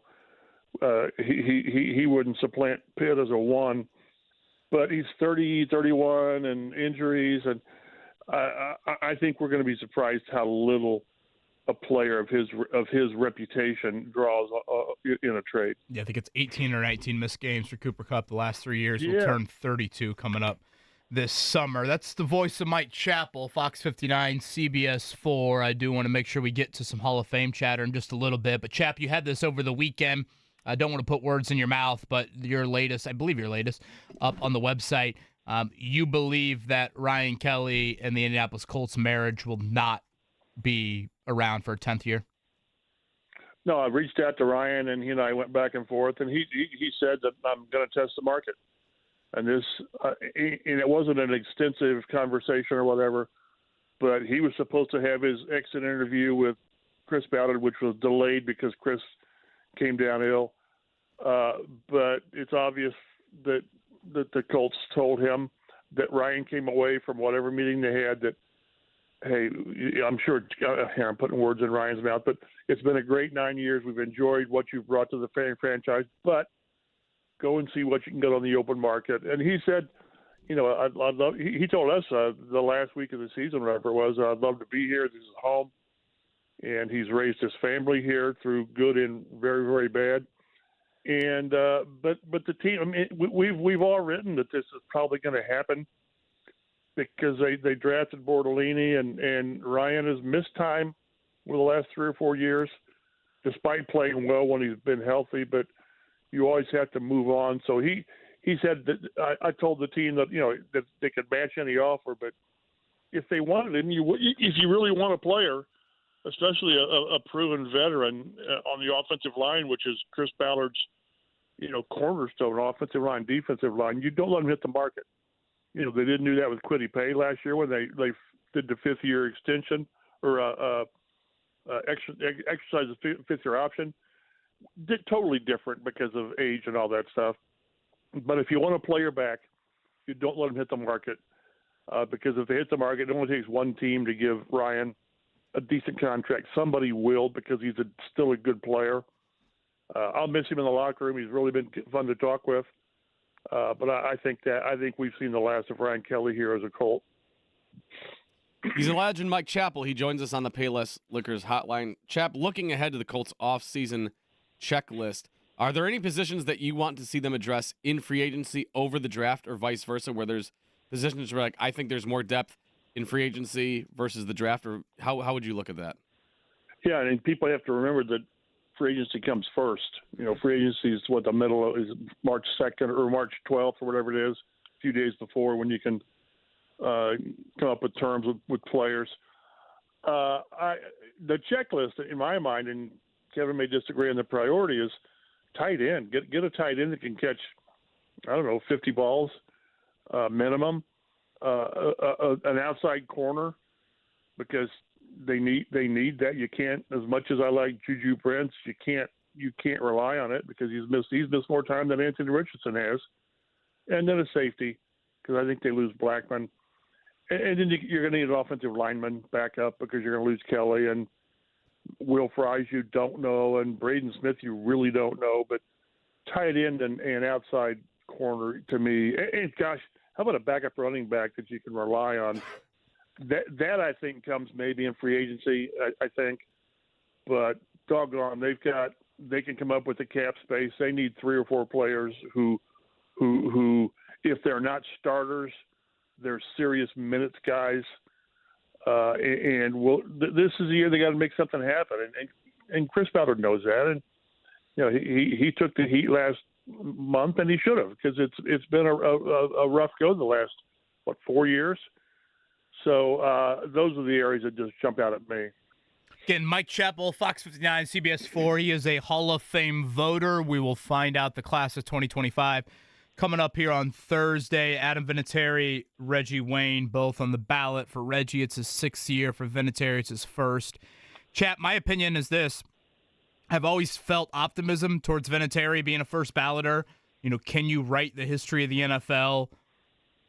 That phrase, that question, if you will, it's hard to do without Adam Vinatieri. Well, on the Reggie front, I've always had or got the feeling that the room just doesn't respect him maybe as much as I do. Your thoughts on either of those two? Yeah, you and I are reading from the same script. There's, and again, I can tell you what I can tell you, and then there's a lot I can't because it's confidential. And in all honesty, this is like the first year that we don't know. The selectors don't know who the final five are or could be. Just without getting into the weeds too much, there's 15 finalists. We pair that to 10. And then in the past, we've paired it to 5, and then you vote up or down. And whoever the 5 are almost always get in. Well, this year we went from 15 to 10 to 7, and from the 7 we voted for 5, and we don't know who the 5 are. And those 5 had to get 80% of the vote or they didn't get in. So maybe we only get 4 in this year. So I know who the 7 are, which I can't tell you, but I'm the same with you that there is a pushback. There's been a pushback on Reggie, and I don't agree with it. I think it's a something of a Colts fatigue. All those players in before Reggie from the 2000s, from a great team, and he's getting some pushback on that, and the fact that hey, you played with Peyton and Luck, you ought to have great numbers. That's garbage. I'm still PO'd that Andre Johnson got in before Reggie did. It was just wrong. And I'll go to my grave saying that because I'm not saying Andre Johnson isn't a Hall of Famer. I'm saying Reggie's numbers are better. He accomplished more, and he was waiting longer than Andre Johnson. Vinny, the way this thing works is a guy stands up and talks about this player, presents him. It's a guy from that market. I've always done the Colts guys, and then a guy from New England, Ron Borges, talked on Vinny, and then I was like a second voice. And after Ron did all he did, I stood up and said, "This is a guy that you stand up and say his name and you sit down, because there's certain the first ballot guys have to be clean, and like you say, can you tell the history of the league? Well, can you tell the history of the Patriots without Adam Vinatieri? Who knows if he doesn't make those 2 kicks in the snow in whatever year it was it 2001, whatever it was, the divisional game against Oakland? That was their first Super Bowl that they went on to win. Do they go ahead and do what they've done? Maybe, maybe not. 4 Super Bowls, and he won 2 of them, all-time leading scorer. So, but he's a kicker, and I mentioned that if we're keeping him out because he's a kicker, then shame on us, because the only reason that we're talking about him is the fact he is a kicker. Any other player at any other position, Peyton Manning, Brett Favre, Jerry Rice, whomever, you stand up and you sit your rear end down because, of course, he's a Hall of Famer. But there is pushback. It took Devin Hester 3 years, and that's different because that's just different. They're not the same level of accomplishment. So that's what it's about. And there's going to be a first ballot guy this year, or at least one. Luke Kuechly seems to be everybody's favorite. He had the short career, but really was like all pro 6 of his 8 years, whatever it was. So it's an interesting process. It frustrates me. It took Edgerrin like 6 or 7 years to get in. It took Marvin Harrison 3 years to get in. I thought that was the biggest joke. Taking Marvin 3 years, Chap, and I don't know, was it Andre Reed maybe you got in during that time? I thought that was such a joke. Well, and we had that log jam at receiver, and it was Marvin's first year was Andre Reed. Well, Andre Reed, he's been waiting, so we make Marvin wait, and then the next year was Tim Brown. Tim Brown, I can argue a little bit, not against Marvin, but and then Marvin gets in the third year because they made everybody wait. They made him wait, and what you have to understand, again, you have to kind of play politics in the room, because the first year I argued for Marvin, and I didn't understand him not getting in, but it was Andre Reed. So then the next year I stand up and I said, we're supposed to do the 5 best players, regardless of position, And you're telling me if you've got Marvin Harrison in one hand and Andre Reed in the other, you're taking Andre Reed? And then I was informed by somebody after that you probably just lost a Buffalo vote. So you try to talk your guy up. I talk Reggie up, and I try not to talk down Torrey Holt because Torrey Holt's a pretty good player.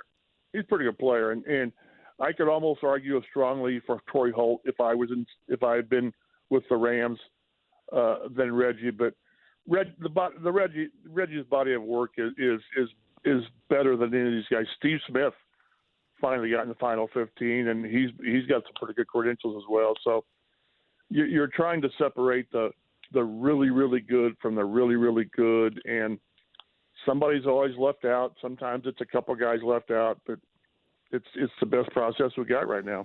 So we have reached out to the Colts and said, hey, if a player or two gets into the Hall on Friday, we'd love to have them join the show. You're saying we should maybe leave a little bit of a segment open? Yeah, nice try. Blink twice. I thought I'd catch him early in the morning. I thought he'd be vulnerable. I did blink. I blinked twice for no, once for yes, and I blinked, and I'm sorry if you missed it. That's on you. I feel like I heard the eye flash. I'm going to reach out to Kathy then, and she's going to let me know if you blinked or not. I'm going to tell her. I'm going to tell her to not take calls from KB. So it's awkward because I do not like to lie about it. And, I know. It's funny. I had lunch with Vinny 2 weeks ago up in Carmel, and it was sort of like, hey, listen, if you get in, I want to have talked to you and have a story ready to go. And I said, I don't know. So it's a very sensitive topic, and I don't like the way they do it. And I've always voiced this in our Hall of Fame meetings when we have our off season to just talk about gripes and all this is on the NFL Honors Show, and it's like 2/3 of the way in. So it's like, between jokes, say, oh, here's the Hall of Fame. Yeah, and it starts at 9 o'clock. Yeah, this is a big deal, doggone it. And so is MVP and all this stuff. But this is the Hall of Fame. And if you're going to put it with all these other awards, then how about leading off the show with it? Lead off with it. This is the Hall of Fame. This is what all these guys are striving to do, but they don't listen to me. And so the Hall of Fame would rather be part of the show than not part of the show. And that'll never change probably. So people have to tune in Thursday night to find out. He was a man in the room, Mike Chappell, the Hall of Fame voter and the legend, with us here on the Payless Liquors Hotline. Chap, as always, love the combo, and I will hopefully, not because I don't want to see you, but if I see you between now and the Combine, it's probably not a good thing. So I will see you at the Combine. Looking forward to it, KB. Be well. You guys be well. That's Mike Chappell right there, Payless Liquors Hotline. I feel like I heard an eyelash flutter every couple times, so he might have given us some hints there. Are you reading tea leaves? You heard Vinatieri, but not Reggie? Or sounded did you hear neither? Or did you hear both? It sounded like Reggie's got kind of a hill to climb, right? That's what it sounded maybe like. Analogy yesterday, the wide receiver position is the travel baseball position. Mm-hmm. It's politics. Well, I feel like if you are the best candidate, you go in. I don't care how long you've been waiting. Yeah. Marvin Harrison should not have waited 3 years. No. I don't care if Andre Reed was waiting this long, et cetera, et cetera. Again, to me, first ballot matters. Yeah, I mean, I get like they have set numbers of who can get in, but maybe adjust that. You let people in. I know you don't want to dilute the Hall of Fame market and everything, but if there's guys that are worthy of getting in, sometimes you just need instead of having people wait, if they deserve to get in on first ballot, let them get in first ballot. But I don't know. Reggie Wayne is starting to go the route of like a Mongo McMichael, where he's getting faulted for being on a team with other great players on it. And his numbers are getting diluted because they're saying, well, you played with Marvin Harrison, you played with Peyton Manning. It's the same thing that happened to Mongo McMichael, where like, well, you have Richard Dent over there. You got all these other guys on this vaunted 85 Bears defense. Reggie Wayne seems to be getting faulted for being on a great team. I think the best thing on Reggie's resume is the postseason numbers. Yeah. He's top 10 in catches all time in the postseason, top 10 in receiving yards all time in the postseason. That stuff matters. Chap shouldn't have to slander Andre Reed to Buffalo, right? to get Hall of Fame voters to listen to him. So again, 9 o'clock Thursday. Selfishly, I do like this week. Again, it's always one of those weeks where it's like, man, you really got to stay up late sports-wise here in our market.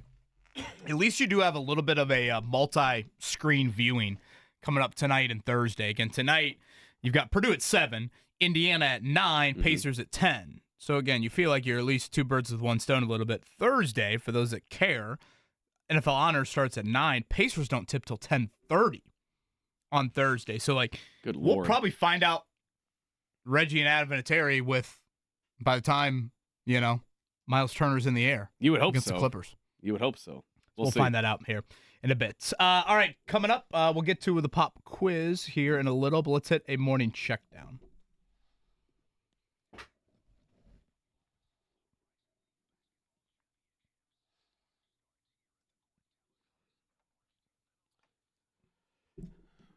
A poor shooting night out in Utah couldn't stop the Indiana Pacers. They held on late to surge past the Utah Jazz. 112-111, their fourth win in a row. Pascal Siakam had 22 points. 10 of those he scored in the fourth quarter to help Indiana get the win. A big win, Rick Carlisle said, was one of the marquee ones of the year. There's times if you're watching this game as a Pacer fan, you're just saying, it's just not going to happen tonight.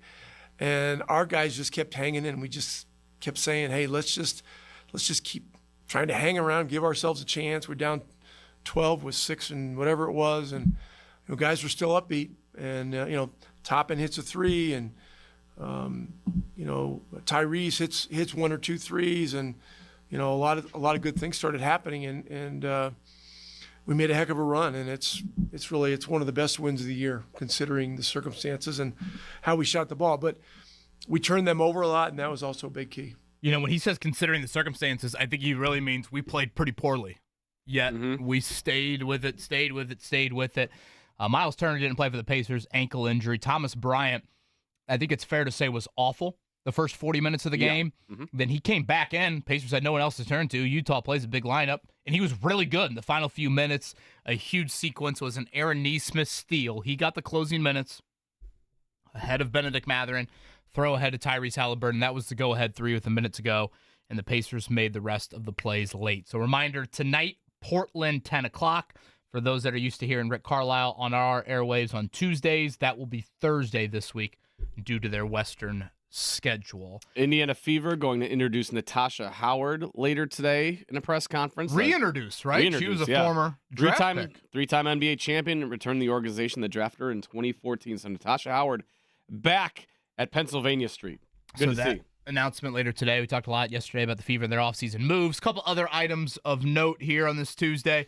Again, Purdue is favored by 7.5 tonight. That might catch a little bit of people by surprise. Iowa's not horrific. They have lost 4 of 5, though. They're 13-8.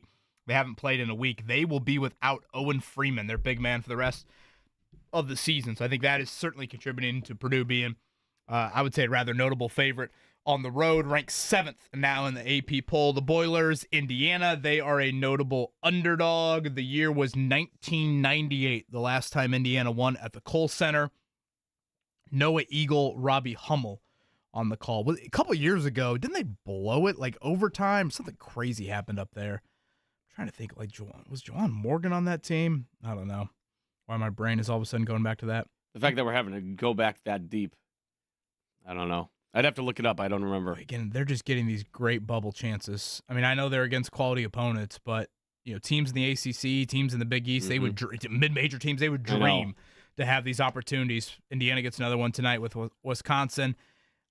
Mackenzie Mbako, Umar Ballo, Luke Goody, Anthony Leal, Trey Galloway. That's where I would go starting lineup-wise. I'd be benching Malik Renew and Miles Rice, but that's just me. You want to join me on the Indiana parlay tonight?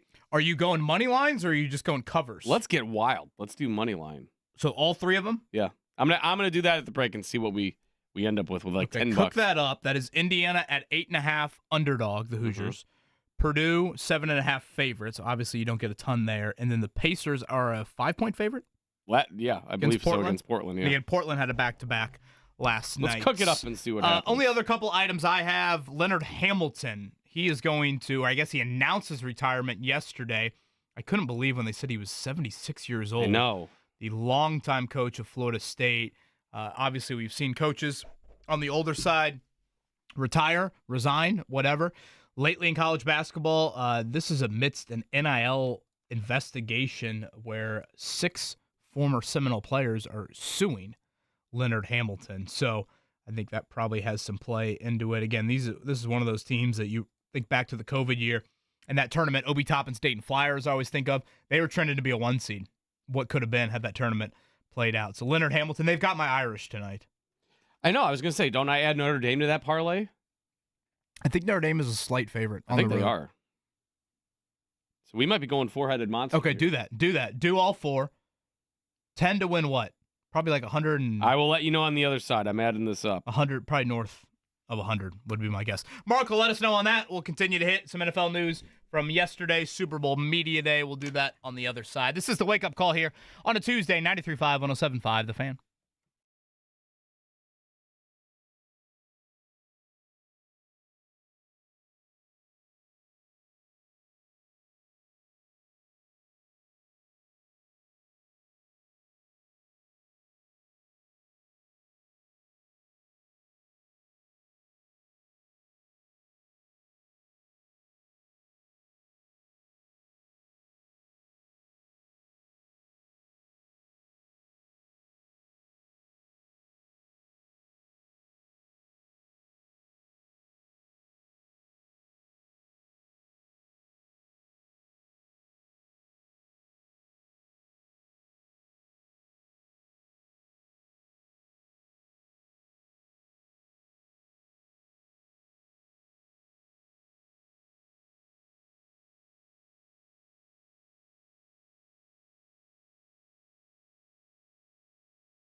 Went back with some 1998 tunes. That would be the last time the Hoosiers won at the Kohl Center, what they'll be trying to do tonight. I don't know if it's 98, but Escapade, Janet Jackson was always a fan of mine. What was the Janet Jackson jam that you said was atop the Billboard charts? Together Again. Together Again. Mark Dykton cooked up a parlay. It's one of the rare nights, and I'm not going to act like as big of a Notre Dame basketball fan as I am. I'm not going to act like that's appointment television for everyone, but it's one of the rare nights, Mark. We probably only get, 2 or 3, especially during the week, a year, where the Pacers, Hoosiers, and Boilers are all playing. Mm-hmm. So you cooked up a parlay during the break. You threw in Notre Dame. So just to remind everybody, it's Notre Dame at Florida State. Ironically, all 4 of these games are on the road. Mm-hmm. Notre Dame at Florida State, Indiana at Wisconsin, Purdue at Iowa, the Pacers at the Trailblazers. You money lined them all out, Money line a.k.a. just all of them to win their Straight game. winners, yep. If we did $10, we would win what? $202. Man, you can buy a lot of Super Bowl squares for that. So Purdue is unsurprisingly the overwhelming favorite. They're minus 340 tonight against Iowa. Indiana at Wisconsin. We've talked about the long drought. Plus 380. So that is the big long shot, which should come as no surprise. Kevin at the break said, take Indiana out. What do you get? If you take Indiana out of this parlay, you bet $10 to win 42. So it's quite the drop-off. You are really needing the Hoosiers and Mike Woodson to come through for you tonight to get a big payout. So plus 380 for Indiana, minus 340 for Purdue. Notre Dame at Florida State is plus 124. And then the Pacers on the road against Trailblazers minus 218. So I'm cooking up a parlay. Read that off again. So of all four teams, 10 for 202, and if you took out the Indiana Hoosiers, it would be what? $42. I'm not turning my nose up at $42, but right, you know. So you're gonna do it? Where's the fun? Where's the fun in that? So you're gonna do it? I'm doing it. Gosh, you got to break some big streaks again. Indiana, it's I know. been whatever that is, 26 years. What else are we betting on a Tuesday in February, Kevin? Well, you could maybe pay for a Valentine's Day gift or something. That's what Dollar Tree's for.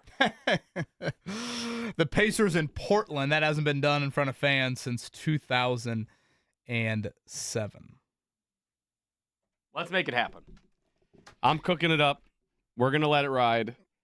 We're going to see what happens. Just you joining me, or you just letting me do this solo? That's all I needed to hear. Yeah, I can't do all four of them. That's just too rich, man. Why don't you take Indiana out then? I don't know if I trust Notre Dame. I don't know if I trust the Pacers. Oh, Kevin. Second night of a back-to-back on a flight? Have they swept the back-to-back all year? I don't know. It's not that wild of a flight, is it? I don't know. I know what you taught at Portland is. Super Bowl anniversary is today for the Indianapolis Colts. That would be 18 years ago today. They hoisted it in the rain down there in Miami. We're going to take a look back on Thursday. Tomorrow we're going to obviously be recapping a lot of basketball games on the show primarily. Thursday, it's kind of a quiet... And my big win when all four of them hit. Exactly, yeah. Mark again will be buying us. Hell, we'll be having Cluster Truck for a year after Mark Dighton will be buying all of that. But Thursday's kind of a quieter show. So I thought, you know what? It's been a while since we've celebrated Colts playoff wins, playoff appearances. So why not? Marlon Jackson, a man that certainly had an iconic play. And what I'm kind of thinking, Mark, is I want to take some calls. Like, I want people, like, what memories do you have about the year and the run? Yeah. I think that, to me, is something that often gets overlooked. And obviously, I just had the greatest fan year of my lifetime with Notre Dame playing for a national title. Obviously, they didn't win the game, but whether it's Jeremiah Love's run against Indiana, whether it's the Christian Gray interception against Penn State, the kick return to start the second half against Georgia, the regular season had some unbelievable moments. The USC game was pretty climactic there late. The win at Texas A&M, like, sometimes it's about the run, and I think back to that Colts Super Bowl run. Obviously, so many people point to the AFC Championship game and Marlon Jackson making the play. But I think to that Ravens divisional round game, 15-6 on the road. I mean, that's just kind of an ugly score and a very anti-Colts type of game, and yet you had to do it to host the AFC Championship game. So I'm looking forward to that one on Thursday. We'll do that, kind of look back on the Colts and their Super Bowl run. Even like knowing we were planning this show, like I was going back a little bit on that season. I forgot how like the Jaguars kind of made it a race in the division. The Colts won 14 games and they only won the division by 2 games. Well, and the Jags ran all over them in December. That's probably one of the bigger regular season memories. Not a good one from that season, but then they got Bob Sanders back. Gary Brackett, not Gary Brackett, Rob Morris was inserted into the starting lineup. And they all of a sudden, they really shut down Larry Johnson in round 1. Yep. I think people forget about that game a little bit. That was at the RCA Dome, but I want to say Larry Johnson either led the league in rushing or was like a 2,000-yard rusher, and they did a great job against him in that opener, and the rest is history after that. So we'll do that coming up here on Thursday. I'll be looking forward to it. Should be fun. Nice stroll down memory lane. Some positive Colts vibes going through the through the airwaves. That'd be good. Anything stand out to you, Super Bowl Media Day? I saw Chad Ochocinco kiss Nick Sirianni on the head. I saw Jameis Winston asking he was throwing like W cookies at people and everything like that. So Jameis Winston, I love Jameis Winston. I will never slander the great name of Jameis Winston. So if you're gonna tell me Jameis Winston's out there throwing out cookies and questions, sign me up for that. But I didn't really get into Super Bowl Media Day. I've kind of become callous to Super Bowl Media Day. But if you're telling me Jameis Winston's gonna be out there having a good time, then maybe I'll tune in a little more. I still can't believe the stat that the only regular season team Mahomes has yet to beat is the Colts. I know, isn't that crazy? He's beaten every other team in the NFL in the regular season. Now, he's beaten the Colts in the playoffs, 2018 season. But he has lost both matchups. Jacoby Brissett and Matt Ryan. I mean, the Colts play the Chiefs next season, so are we chalking that up for a money line victory too? You imagine if, like, Colts beat him again. For some reason, Mahomes retires after, 9 years. Never plays the Colts again. Then you hang the banner in Lucas Oil. Andrew Luck signs that banner, too, like he signed the AFC. Yeah, you got rid of that banner. You hang that one next to the Royal Rumble biggest attendance. Can I throw a couple more Super Bowl props at you? Sure, please do. We discussed a few off the field earlier. How about on the field? Longest touchdown over under 35.5 yards. This is regardless of passing, catch, or rushing. Longest touchdown period. I'm going to say over. I will say over. Saquon busts one. Longest field goal, 47.5 yards. I will say under for that one. Guys, I feel like both teams are going to start going for it, and they're not going to really. Bucker going to make one from 52 right before halftime. Maybe, but I feel like both teams are. It's going to be. I'm hoping for a high-scoring affair, which means that teams are going to. They're going to do away with the long field goals and go for like 4th and short instead of opting for the longer field goal. We'll see, though. One of my favorites, any quarterback or offensive lineman to catch a pass. $10 to win $160. Ooh. Yes.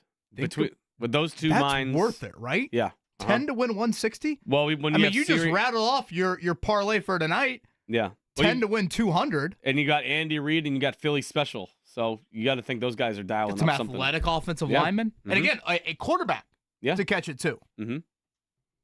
That might be my favorite, given the odds.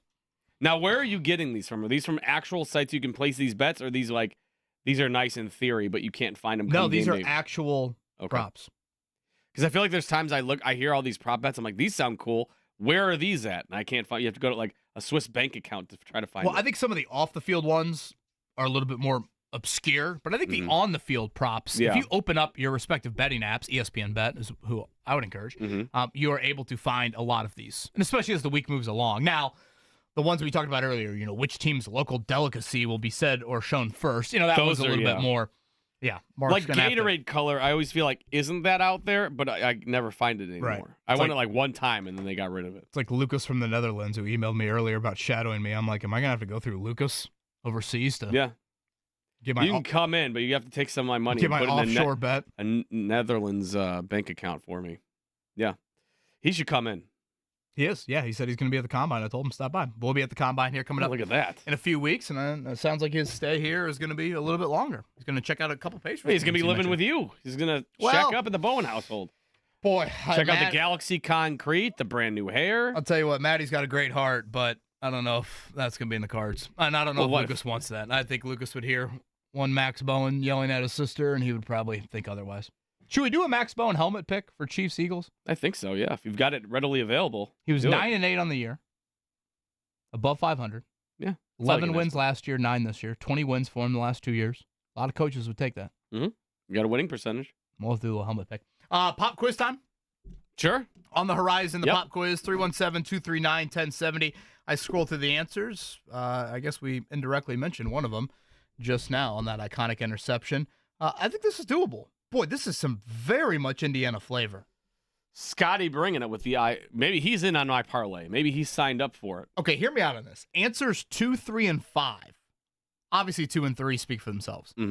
But if you look at 2, 3, and 5, and you picked out like either A, iconic sports figures in our state's history, or B, iconic moments sports-wise in our state's history, those are your three. And those are three of the top 20. Yeah, those are ones you don't overthink. It'd be one of those where you're like, oh, that's too obvious. It can't be that. But if you pick the obvious, you're 3 out of 5 right there. Very doable. 317-239-1070. Pop quiz, Jiffy Lube oil change up for grabs coming up next.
I feel like in a way we've had like a mini pop quiz throughout the show, Mark, and like all the historical notes to the games tonight. Yeah. Indiana at the Colts Center, the Pacers in Portland. Been a while since 1998 wormhole of music. Right, that program and that franchise have won in those respective venues. We'll get to that here in just a second. Again, yesterday's weather outstanding. Today, not the case. I mean, we had everything out in the backyard yesterday. I mean, I was pulling out everything. God, then you had to put it all back, though. Put it all back. But, like, the high of yesterday was worth it. Mm-hmm. You had the adrenaline rush. I mean, the only thing I said no to was when Rosie asked for the sprinkler. You should have obliged. What was the harm? So she wears like a sweatshirt and whatever, pants to school, and she gets in the car and she's like, Daddy, I'm so hot. I can't wait to put a dress on when I get home. I'm just like, nothing says like the first 60-degree day. I mean, Rosie walks down the steps when she gets home, and you would have thought it's 95 outside. Yeah. I'm like, wait, you're going to wear that? And like, I didn't say it in the way of like, I'm sure one day down the road I'll be like, you're wearing that? It was more like, I mean, it's warm. It's not that warm. I know. But, I mean, how do you say no? I know. My girls wanted to be on the swing set so bad. Went to ballet. They did not want to bring their jackets. I brought like a hoodie just to be safe. And then they both like shoved their bodies into the hoodie at the end because like it's getting chilly again. I'm like, yeah, this wasn't lasting. Well, we had like 12 hours. That was it. We love like eating on our front porch, and obviously we're usually doing it during the summer-ish months, or even once you get in the spring, and it's just lighter outside. I mean, like it still gets dark relatively early. Yeah. So there we are on the front porch. I'm like, damn, it's like 6:40, and it's like kind of hard to see. I know. That's the worst because it does feel like it's way later at that early. And like, oh my God, it's like it feels like it's midnight and it's not even 7 o'clock yet. The ultimate and I can't see my hand. That is what yesterday was. Mark Dykton, a number 1 through 8. Let's go caller 4. Kylan, who we got? Caller number 4, JJ from Muncie. JJ from Muncie. Let's go. Chirp, chirp. What's up, JJ? What's going on? Chirp, chirp, fly the W. Let's go, bowler up, hammer down. What you know? Look at God, this, that was a JJ. lot. You threw a lot at us. You were a happy man on Friday night, weren't you? I was definitely. My daughter, not so much. Your daughter an Indiana grad? Yes, she is.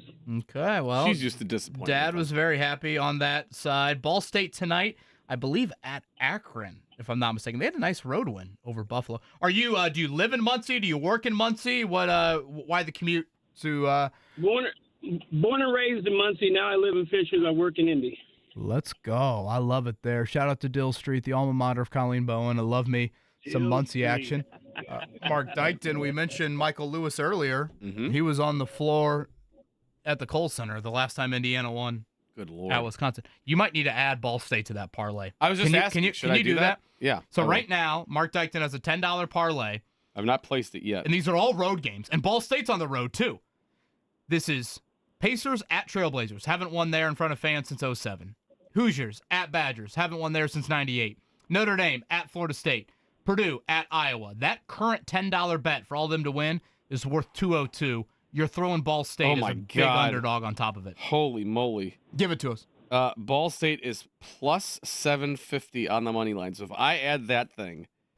That's at Akron, right? The Zips? Yes. So if I add $10, we're looking at over $1,700. $10 to win $1,700? $1,780.51. Unbelievable. JJ, we could buy the whole town of Muncie for that. Yeah. Unbelievable. I love it. At least you can get some Concannon donuts. Yeah, hey, you don't have to tell me twice. All right, Mark Dykton's going to throw number 1 your way. JJ, good luck.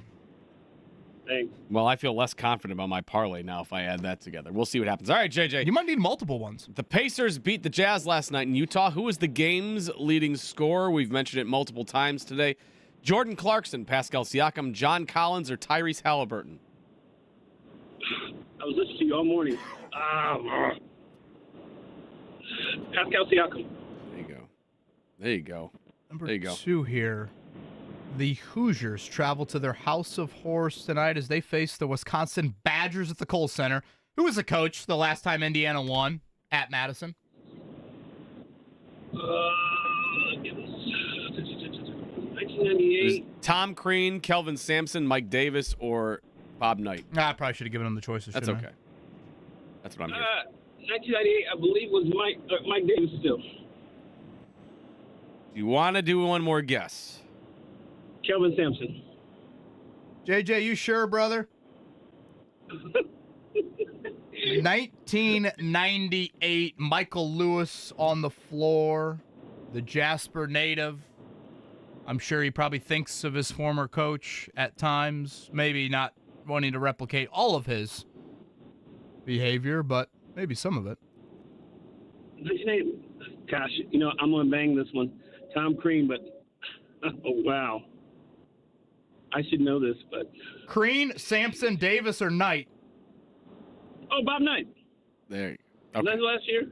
Boy, JJ, I got worried there for a second, brother. I thought we were losing you. You can bring a horse to water. You can't make him drink sometimes. I hope your daughter got mom smarts. Oh, she did. All right, JJ, here we go. Nikola Jokic scored 27 points, grabbed 14 rebounds, and dished out 10 assists as the Nuggets beat the Pelicans last night in Denver. The Joker has had triple-doubles against New Orleans in his last 7 games against the Pelicans, tying an NBA record. Name the only other player to have 7 straight triple-doubles against a single opponent. Russell Westbrook, Magic Johnson, Big O, or Wilt? Russell Westbrook. Number 4 here, JJ. Super Bowl 59. That'll be Chiefs and Eagles coming up on Sunday. They met 2 years ago with Mahomes outdoing Hurts 38-35. The Mahomes-Hurts matchup will mark the 4th quarterback rematch in Super Bowl history. Which of the following quarterbacks did not face off against each other in at least 2 Super Bowls, okay? So these quarterback matchups, which one did not face off in at least 2? Is it A, Bart Starr and Len Dawson, B, Troy Aikman and Jim Kelly, C, Eli Manning and Tom Brady, or D, Terry Bradshaw and Roger Staubach? Okay, did not. I'm going to say Did not, and I'm going to say you've got some rooting interest here.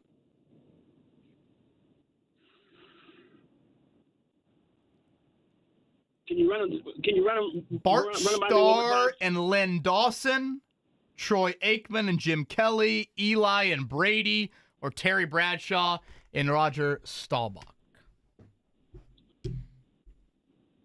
Bart Starr, Len Dawson. Look at JJ, that, JJ. look at that. Look at that. All right, JJ, last one here. On this day in 2007, the Colts beat the Bears 29-17 in Super Bowl 41. Who scored the final points in Super Bowl 41? Adam Vinatieri, Kelvin Hayden, Robbie Gould, or Dominique Rhodes? I think Dominique Rhodes scored on a run-in. Illinois native. Went to Illinois. I don't know if that helps. Who'd you say, JJ? I said Dominique Rhodes went in on a run-in. Dominique Rhodes. All right, Mark Dykton, let's see how he did. Boy, that was a bit of a roller coaster. I'm not going to lie. Question 2 got a bit scary for a little bit. Siakam was correct. Siakam was correct. He did finally get it. It was Bob Knight. Bob Knight was the Hoosiers' head coach last time they won in Madison.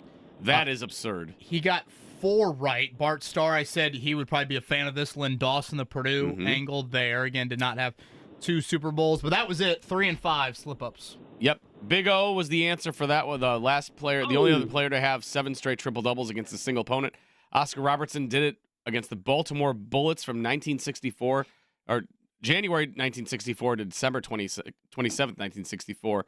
And then the last point scored in Super Bowl 41, Kelvin Hayden had a 56-yard interception return for a touchdown with a little over 11:44 left in the 4th quarter. Thank you, JJ. We appreciate it. We'll try for a 5-for-5er and a Jiffy Lube oil change coming up tomorrow. Give that parlay one more time, Mark. Oh, so are we doing the 5 or are we staying at the 4? Because Ball State is... You threw out a comma, man. I know. Okay, so we are staying money line with all of them. So that's Purdue at Iowa, Notre Dame at Florida State, Indiana at Wisconsin, Ball State at Akron, and Pacers at Trailblazers. A $10 bet pays out $1,780.51. How about that? How Now about again, it indeed? Because I feel like if I add that, I might be flushing $10, but I might just do it for the So for if the you fun. take out Ball State, it becomes $202 because Yes. they are a heavy underdog. And if you were to take out Ball State and the Hoosiers, it'd be 10 to win 42. Correct. Yes. And we'll see about the Pacers. Again, back-to-back for them coming up. I can't recall them winning sweeping a back-to-back this season. Maybe they have. But just a reminder, they traveled, obviously, from Utah to Portland last night. The Trailblazers won in overtime last night. They have actually won 8 of 9, but they only played 8 guys last night, and the minutes for those guys, their starters, 41, 42, 42, 44, and 45, whereas the Pacers starters played 22, 26, 30, 33, and 34. So maybe a little bit advantage there. Mm-hmm. We'll see. It'd be nice to them. Like I said, I think of all the games that we have on the docket tonight, I think the Pacers beating the Trailblazers in Portland would be the one that I would circle as the one that's the one that will end the streak tonight. We'll see though. Indiana, I'm not so confident. They did at Sacramento, at Golden State. Thank you, Go Scotty. look at that. See, pre-Christmas. See, out west. Matt might be correct on this. Scotty, a technicality for the last one. Adam Vinatieri made the extra point maybe after the Kelvin Hayden touchdown. I would have given it to him. Okay. Okay. He could have gone there. He went with Dominic Rhodes instead. Should have been the MVP of that Super Bowl. Yeah, well. Again, we'll do a little Super Bowl memory show coming up. Reminder, that'll be Thursday for a Super Bowl memory. Marlon Jackson will join us. Rick Carlisle will also be Thursday. I know a lot of people are used to him Tuesdays at 8 with the West Coast back-to-back. He'll be a little bit later in the week. Thank you to Alex Golden. Thank you to Mike Chappell as well. Reminder on tip times for tonight. Indiana is 9 o'clock. The Pacers are 10 o'clock. Purdue is 7 o'clock here. Thank you for listening to the Wake Up Call. Kevin Bowen, Mark Dykton, Kylan Talley signing off.